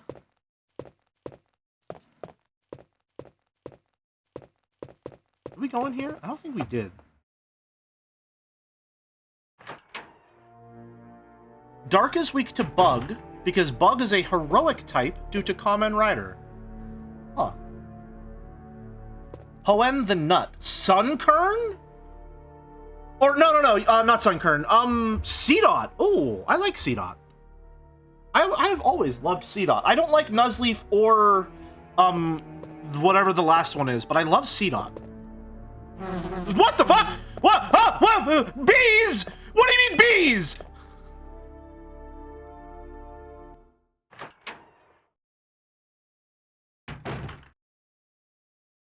Why didn't anyone tell me there were bees? Hey, why didn't anyone tell me there were bees? I feel like I should have been told about the bees.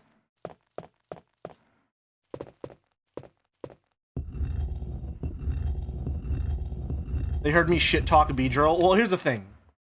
I like Beedrill. Unfortunately, it's not the bug choice. You gotta go Butterfree. You gotta go Butterfree because Butterfree learns what is it? What is it? The paralysis spores. And that's really good for catching Pokemon. You probably like legendary Pokemon? I don't, really. I don't, because I like to nickname my Pokemon, and nicknaming legendary Pokemon always feels wrong. And if I don't give my Pokemon a nickname, I feel like, well, I don't want to, that's not mine, I don't want to use them. Nintendo forever fumbled by making bug types weak as shit. Aren't bug types the only type in the game that still, there's no legendary bug type?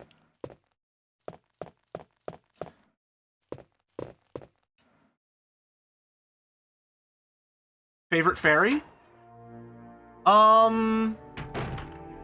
Is Audino Fairy? I like Audino. I've used Gardevoir before, because Gardevoir is especially good now that she's mixed type Psychic Fairy. Tinkaton best right? Tinkaton is very fun. Will you push the keys? Yes.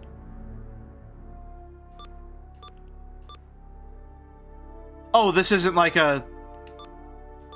Oh, I see.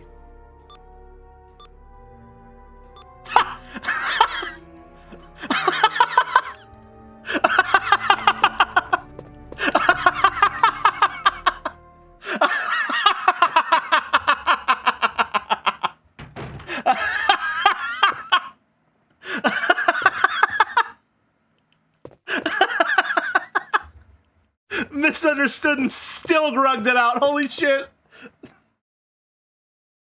Will you take the empty bottle? Let's go. That's massive. That's massive. Empty bottles are crazy. Something is written on the wall. 1 plus 2 equals 3. 3 plus 4 equals 7. 2 plus 4 equals 6. 6 plus 7 equals 13. 13 plus 3 equals 16. Okay. So 3, 7, 6, 13, 16. Wait.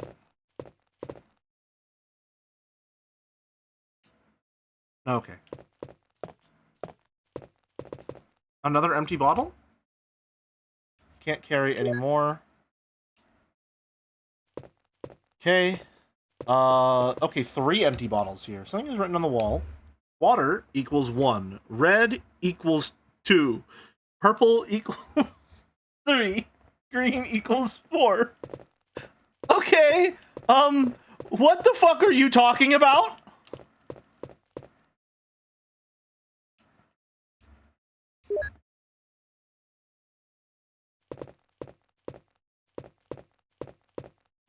Best is Jolteon. Are we talking best evolutions right now?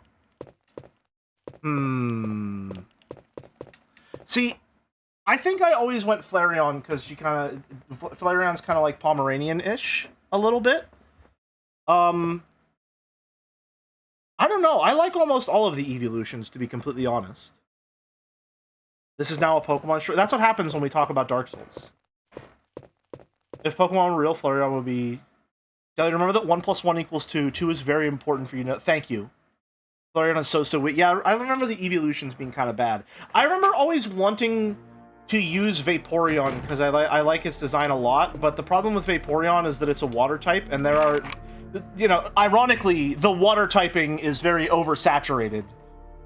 A very large volume of water types available at all points in the game. So by the time I could get a Vaporeon in any game that offered Vaporeon, I had no reason to get Vaporeon because I already had a water type that I liked.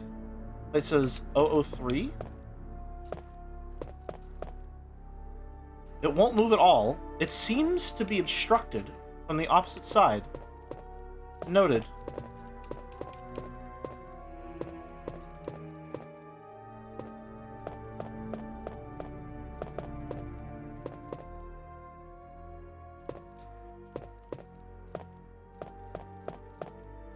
Nope. No, that's okay. That's okay. Okay. Hold on. I have an idea. Let's use our heads. Let's use our heads. It's just Vaporeon exists where Gyarados exists. Okay, but here's the thing.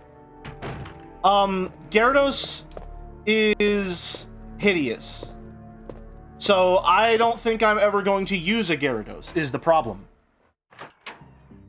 Big fan of Sylveon, because of the amount of beatings I've seen it dish out. All of the newer evolutions are also... I don't think there's a single bad evolution. I like them all design-wise. My problem is just that a lot of them are just not good to use. Or I don't have a reason to use them. I like Leafeon. Leafeon's cute. Glaceon is also good. I don't know what you're on about. I don't know what you're Glaceon about. First Gyarados hater ever recorded. Bro, people like Gyarados? People like Gyarados? You gotta be like... Come on, man. There's so many water types out there, and you're gonna pick Gyarados for what? For what, man?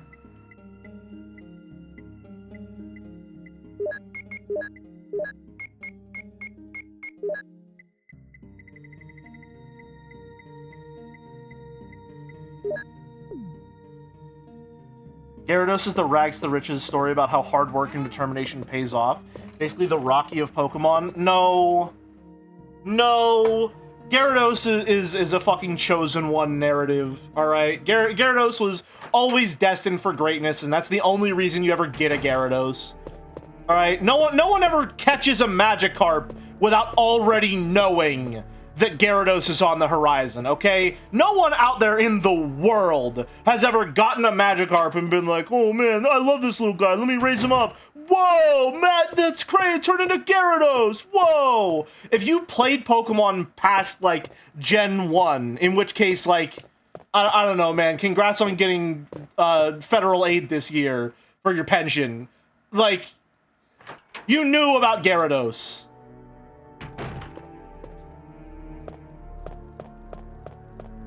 Anyway, I'm gonna see if I can burn this. That's bad. Will you take the dormitory key? I'm out of here! I'm out of here!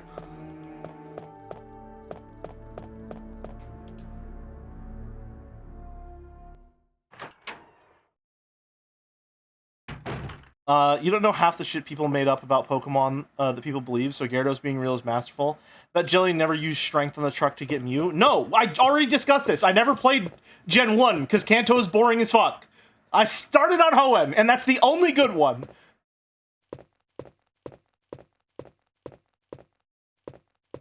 You pretend like the grind to level 20 didn't exist? You're right, it didn't exist for me, because I would always just wait until I could catch a Magikarp that was past level 20, and then I would catch that, and I would use a fucking EXP share to get it to whatever level it needed, and then I'd have a Gyarados, and I'd put it in my box, because I had better water types to use.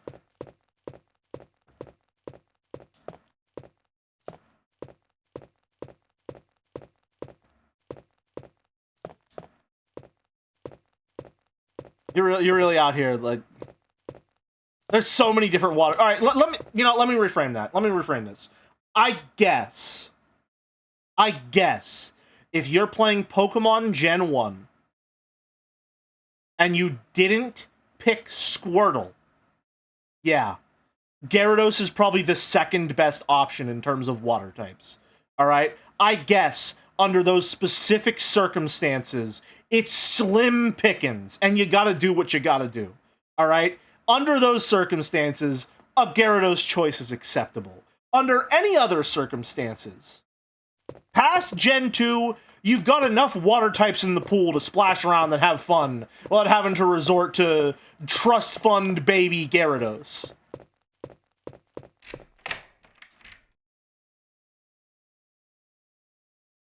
This key is useless now, discard? Absolutely not. Absolutely not. Spare keychain will remain in my box forever. Oh. Matt?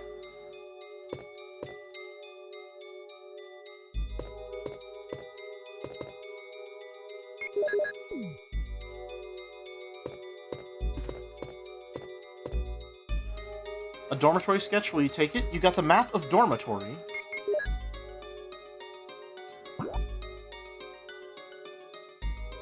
Listen, there's a ladder in here? Huh. I think we can get into the other... Well, no, we can't, because it said the key was useless. Shit.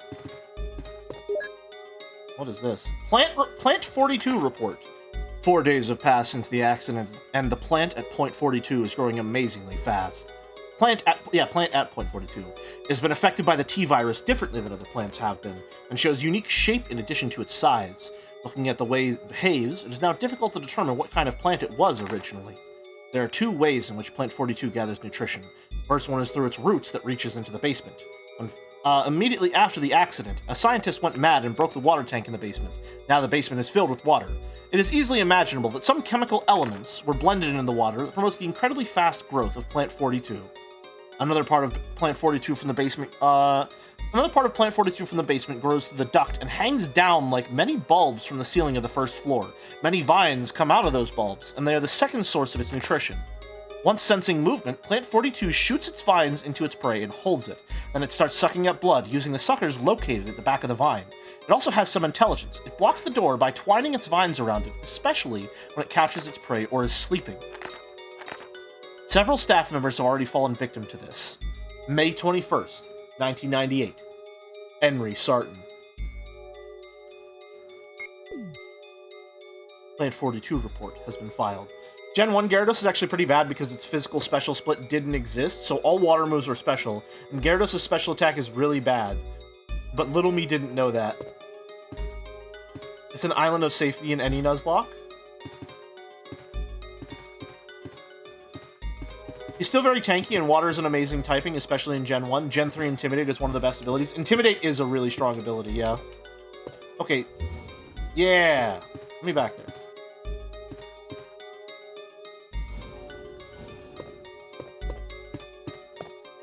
So this will lead into the basement, then. I don't know if I want to go down there just yet. There's still stuff to explore. Well, there's one thing to explore up here, which is the bathroom.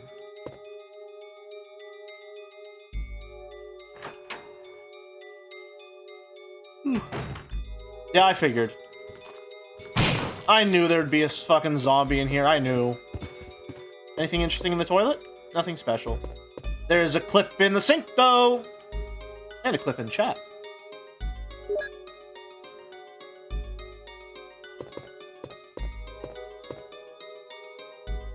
The water is left.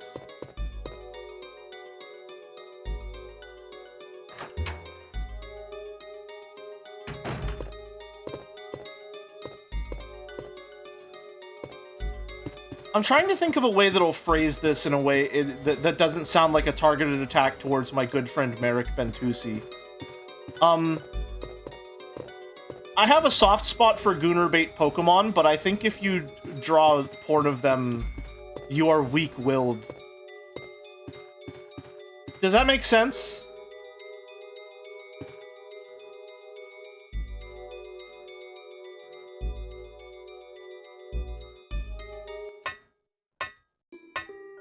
I think there is shame in falling for the bait. How is that not an attack? It's more like an AoE that he just happens to be in range of. It's not directed at him. It's just a generalized sort of feeling that I have.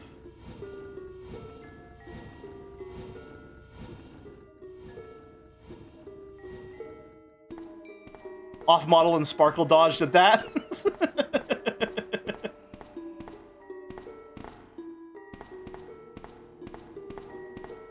For no reason at all, what do you think of Goodra? I think Goodra's cute.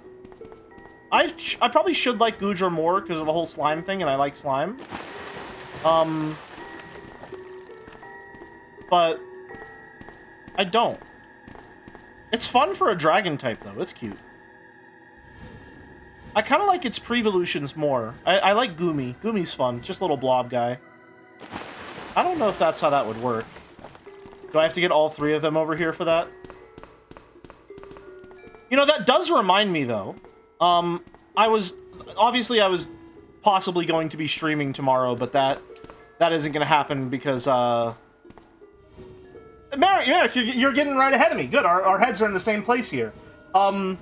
Obviously, I'm not going to be streaming tomorrow because, I have a colonoscopy on Thursday. Nothing wrong, just a regular routine checkup, because I am the proud owner of one very special Crohn's disease. So that means that I gotta get regular checkups. But that does mean, however, that I'm going to lose my entire Wednesday to colonoscopy prep. Which, if you've ever had colonoscopy prep, that means that I will have an entire day of fasting, followed by drinking the vile potion which empties your insides. So I probably won't be in streaming condition on that day, so to speak. So that's what I'm going to be doing with my March 11th. However, I have a request for all of my friends out there, and any artists out there in the community, because March 11th is Jammy's birthday. I wanted to see if maybe I could get a Joe raid to spread the word a little more on that one, but it does not appear that is in the cards because I'm not going to be streaming on that day. I don't want to carry this. I don't need, but I don't want the inventory space. Is this just? Oh, it's water. Okay, well.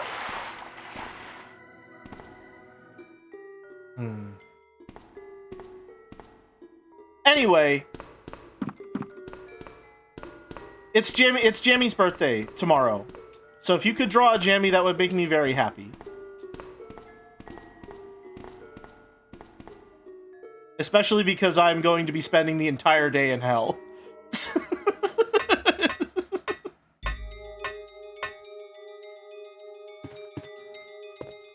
So much fun, especially the 4th time you need to run to the bathroom after the yummy potion. Oh, 4th time. We're just talking about the first half hour, huh?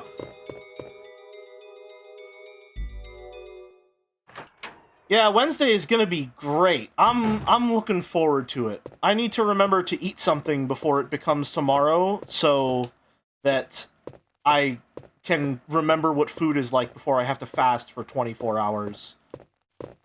Let me see the Jammy that America's drawn. Hold on. From memory. Aww. Merrick, that's a very cute Jammy. It's a very cute Jammy. Little bread hair bun. She's got the pleated or the little plaid skirt instead of the top that she has. Thank you, Merrick. That's cute.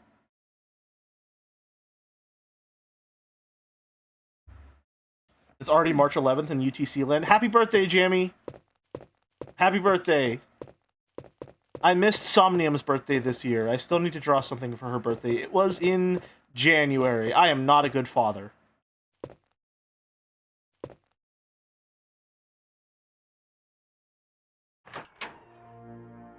Let's go dump the inventory a little.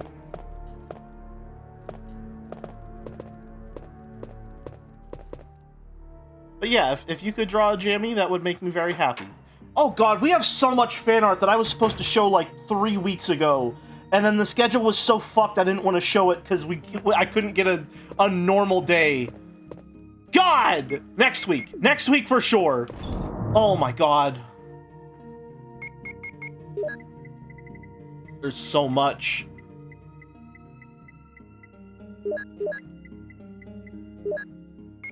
Blue herb. No, I want the clip.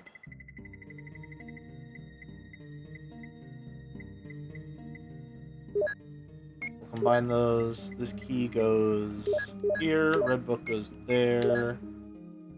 I was wrong about the lighter. So we will put the lighter away. Let us reload. Why do you hate your fan artist so much? I don't hate C8, Flora, Meeple People, and you. And occasionally Lemonade Standing. I just want to make sure that I show art when people can actually see it. Wait, can I move this?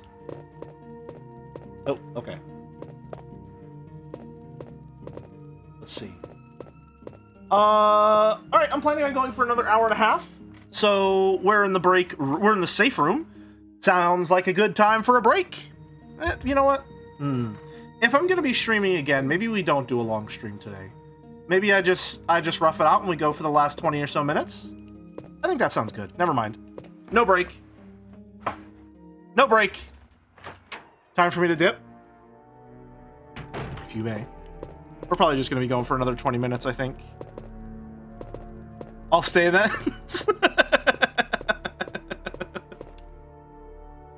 Hey, you gotta keep up, man. You gotta stay on your toes with these streams. Never know what I'm gonna do. Ping him in a zig, then I zag. And we're not even playing Hades 1. So the zag is extra unexpected.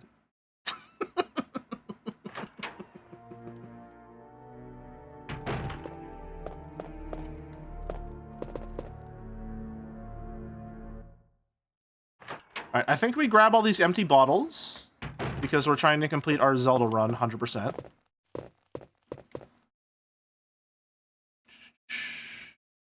Did they ever make that joke in-game? They probably did, but I uninstalled Hades 2 a little bit ago because I got bored with it and didn't want to play it anymore.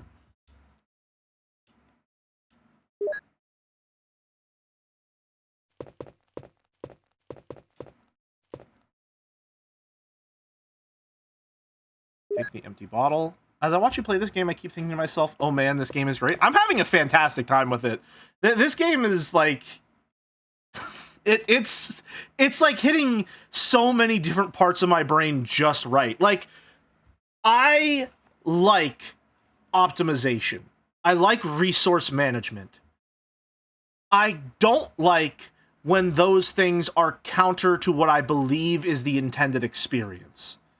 Like, when I play a cozy game, when I play a Stardew Valley, or I play, like Animal Crossing New Horizons, or I play a Spiritfarer or something like that, those games stress me out because there is a perceived time limit, and there's like this optimization sickness that I get where I have to make sure I'm doing the most of everything every single day, and that's not how you should be playing those games. Like, if you get into that mindset, it fucking ruins them for you. And I know that because it's ruined all of them for me. Like, cozy games that allow me to optimize, I will optimize the fun out of the game. Because I'll get so stressed out about doing everything perfectly that I'll stop doing anything at all. But the thing about a survival horror game is that optimization is how you're meant to play the game. I'm supposed to be thinking really carefully about everything I do. I'm supposed to be solving these puzzles and going through this, and I'm supposed to be managing my resources as efficiently as possible. And when that is intended, and when that anxiety that I feel from balancing my resources is improving the experience, it's that much better for me. So I love survival horror games. This is an excellent experience for me. And I'm gonna be so honest. Like, I'm amazed at how much Resident Evil 1 is getting right immediately. Like, I've played a handful of survival horror games so far. And I don't know if it's just that this one... I'll tell you what it is. I had high expectations for this game coming into this marathon. I had high expectations for this game as a fan of the survival horror genre. I had high expectations for this game as someone who is familiar with video games as a medium. Resident Evil 1 has a legendary status in the medium. And I think what's making me enjoy it so much is that it is fully living up to that hype for me right now. I am amazed at the modularity in how the game can progress.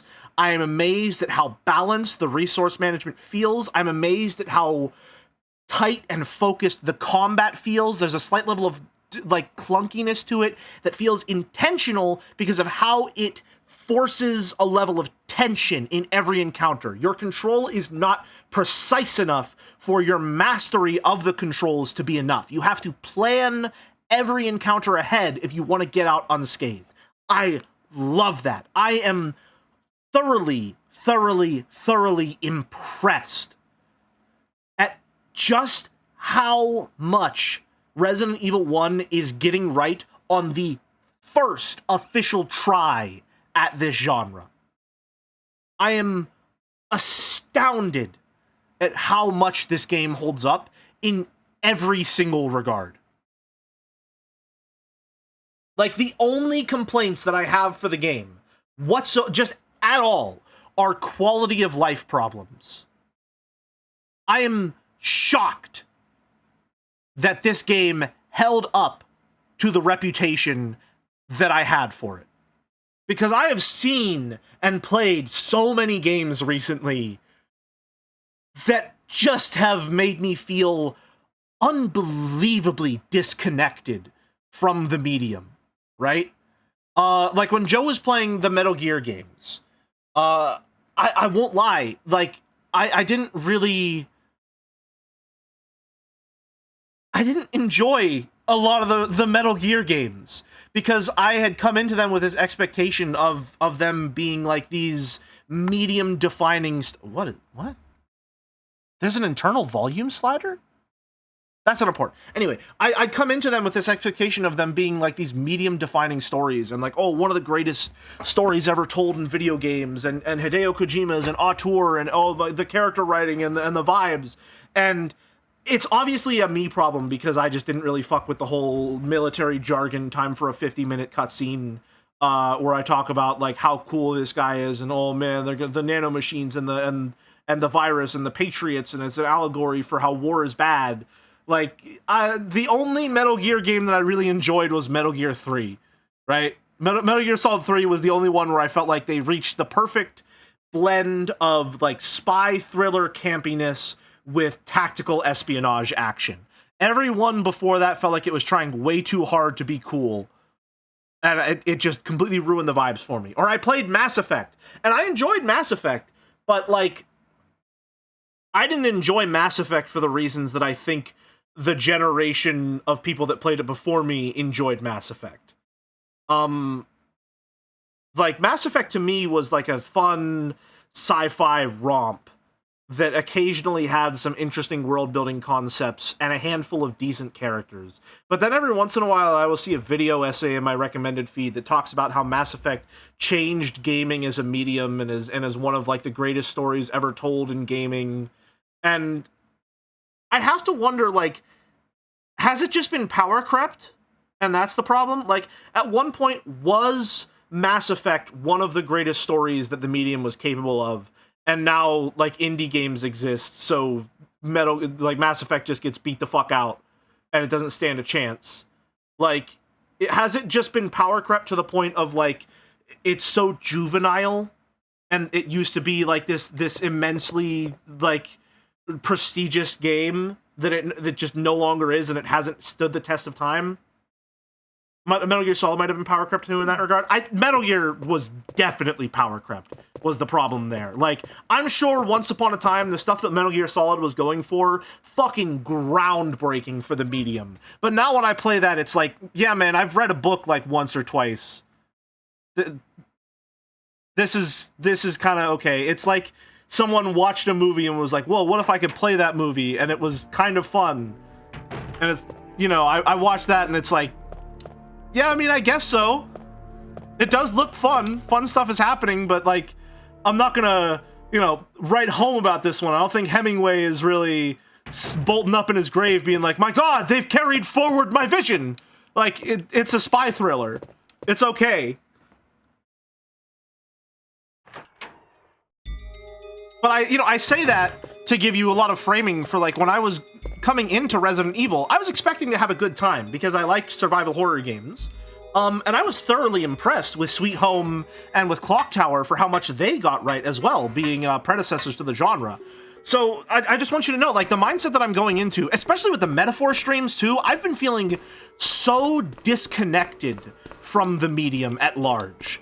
So for me to come into this game and to play Resident Evil 1 and to just have it be good, and to just have it be not just good, but like consistently designed well in so many different aspects is exceptional to me. It's such a breath of fresh air to play one of these genre-defining games and to have it be as good as I was hoping it would be.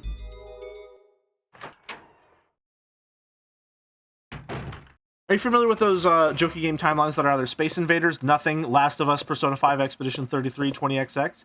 Feels like these memes existed in the late 2000s or early 2010s. It would have been Metal Gear Solid on there instead. Yeah.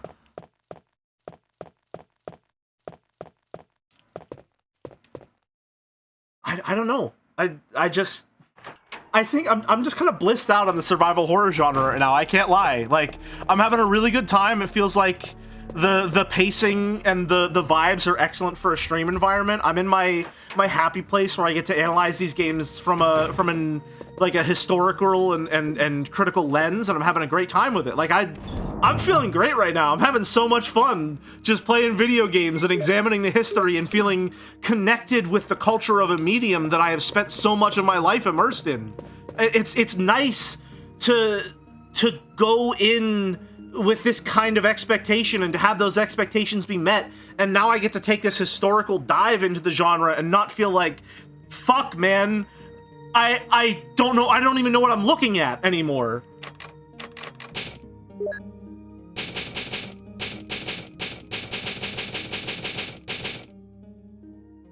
I suspect that if books were invented at the same time as the internet, we'd have had the same reaction of, wow, this book from 10 years ago is complete trash. How did anyone read this crap? Well, yeah. I mean, my instinct is actually to fight back against that and say no, because, like, if we look at literary history, even some of the classics are very well regarded in their time and are still like, Shakespeare's still fucking good. There's no other way to put, like, Shakespeare's still good nowadays. By today's standards, Shakespeare is still excellent in a lot of regards, right? But that's not the argument you're making. The argument you're making, or at least the one that I'm perceiving from that statement, is the medium itself is so young. And if the medium of literature was as young as video games were, 10 years is a massive amount of time, right? We're talking about a solid chunk of the entire lifespan of a medium here, right? So it makes sense that a game from, you know, even 10 years ago would be so unbelievably power crept considering what we're used to now. Like the leaps of technical evolution and experience with the medium and the genres at play and all the mechanics that you can work with has grown exponentially because of how young the medium is. And so I guess in that regard, I shouldn't be surprised when I go and play something that's a classic of the medium and I'm let down by the stories that I've heard about it. But also in that regard, like, I don't know, I'm playing Resident Evil 1 right now. This game is from 1996. This is a 30-year-old video game. All right, just to put that in perspective, this game is 3 decades old. And it is still fantastic to play. This is a 3-decade-old game that is still holding up as well as some games that I play today because of how carefully it has been designed. I think that's incredible. I think that is a remarkable achievement in all regards, that a game this old can hold up this well and be this enjoyable and engaging of an experience. It is remarkable how much they got right in this attempt. Like, this is going to be an unbelievable benchmark to pull from when I'm thinking about any survival horror game going forward. This is the survival horror game, and it's this good. My expectations for the entire genre have just been raised. That's how good of a time I'm having so far. The play, the interplay between the puzzle solving and the navigation and the combat and the resource management, like, the balance is so tightly tuned that I'm just astounded that they could get so much right this early. This is the first game to be called survival horror, and it's just correct. I'm not looking at any of this and being like, oh, you could improve upon this, because I feel like most improvements that I can think of would be side grades, and they would be modifications to the formula rather than just flat out improvements on them. Like, I'm not looking at Dead Space and thinking that it could be better or worse in some regards by incorporating some elements. Dead Space, they're going for a more action-focused survival horror game. They're focusing less on the puzzle solving and more on the tension of combat and the resource management and stuff like that. And I think that's a fantastic side grade, right? So I'm looking at a lot of the genre, the games that I've played later on, and I'm thinking, like, man, they got a lot to measure up to here. like, mentally, I loved Signalis. I had a fantastic time with Signalis. But I do think after playing Resident Evil, Signalis has kind of gone down a little bit in my like mental rankings. Did I save? I did save. I didn't make a save state. Hold on, just in case. Not that it's gotten any worse, or I said that I delivered that really weird. Not that it's gotten any worse or anything like that, right? But like I'm realizing that a lot of the stuff that I found to be novel with that game was done first in this game, and I think in some ways done better. I think that the camera angle in Resident Evil, especially this fixed camera, is remarkable for the atmosphere and tone of the game. Like this is yes, a limit of the hardware, right? It's just how this has to work with how tank controls work. A lot of what's going on here is just based on the limitations of what was even possible at the time. But it's working within those limitations in such a creative and evocative way that they just feel like flat out artistic choices to me in the modern day and age.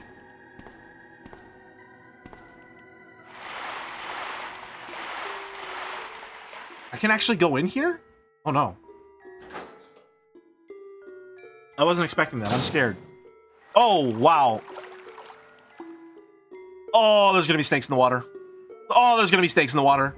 Oh, there's gonna be snakes in the water. There's gonna be snakes in the water. Oh my god, there's gonna be snakes in the water. I'm fine. I'm fine. I'm fine. I'm okay. I'm okay. There's not gonna be a water monster. I'm gonna be okay.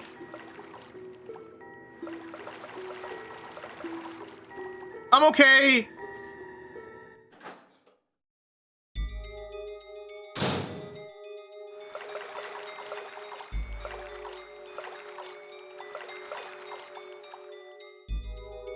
I see. Can I, if I get too close to that, will it attack me?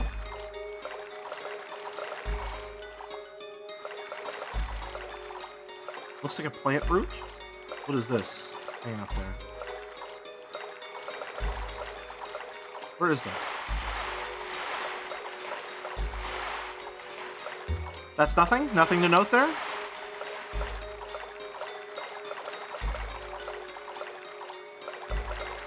Plants don't attack people. This one explicitly does. So I need to put some chemicals in the water. It's funny for me to think about how only sparse few games will make it to classic status, such that it will be a mandatory material for design students to know 100 years down the line. In some ways, books are timeless. Perhaps that's presumptuous. It's difficult to say, I think, because a lot of what defines books as classics is not so much status, or is not so much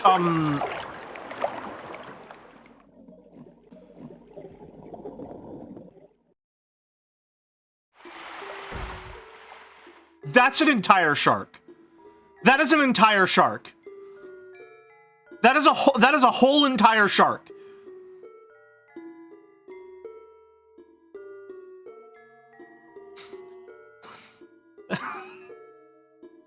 Where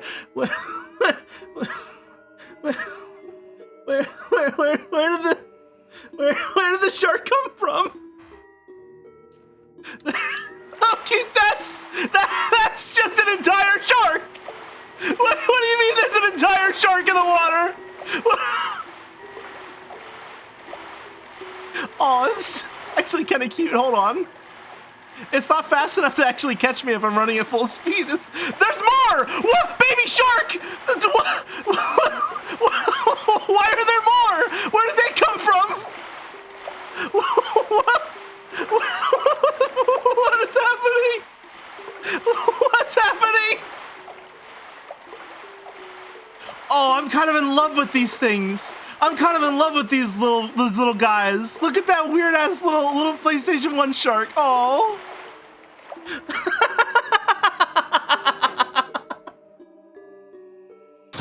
Oh man, Sophia would love it here.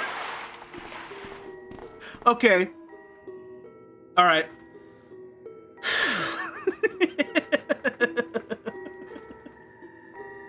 Awesome. Okay, so that's what's down there. I wanted to check that out before we ended stream. Aww. I gotta tell you. Obviously the horror is lessened a little bit in that case by one, knowing that I can outrun it, right? Two, I do think the idea of something being in the water was a lot more scary than here is the shark. It is a little slow and goofy looking. Additionally, I feel like is it a me thing that the shark is kind of cute and then it has little baby sharks with it? Is that a me thing? Because I was running away. I was like, oh, little charming little PS1 shark, and then I saw the two little sharks round the corner, and that was not like there was no fear inherent to that response. That was immediately like, oh, it's got little babies. Look at them. Like, I don't have it in me to be scared of two little baby sharks, you know? Like one shark, oh no, that's a big scary fish. But once I see the one shark and oh, it's got two little guys falling around, oh, look at the mommy shark guiding the little baby sharks around. Oh.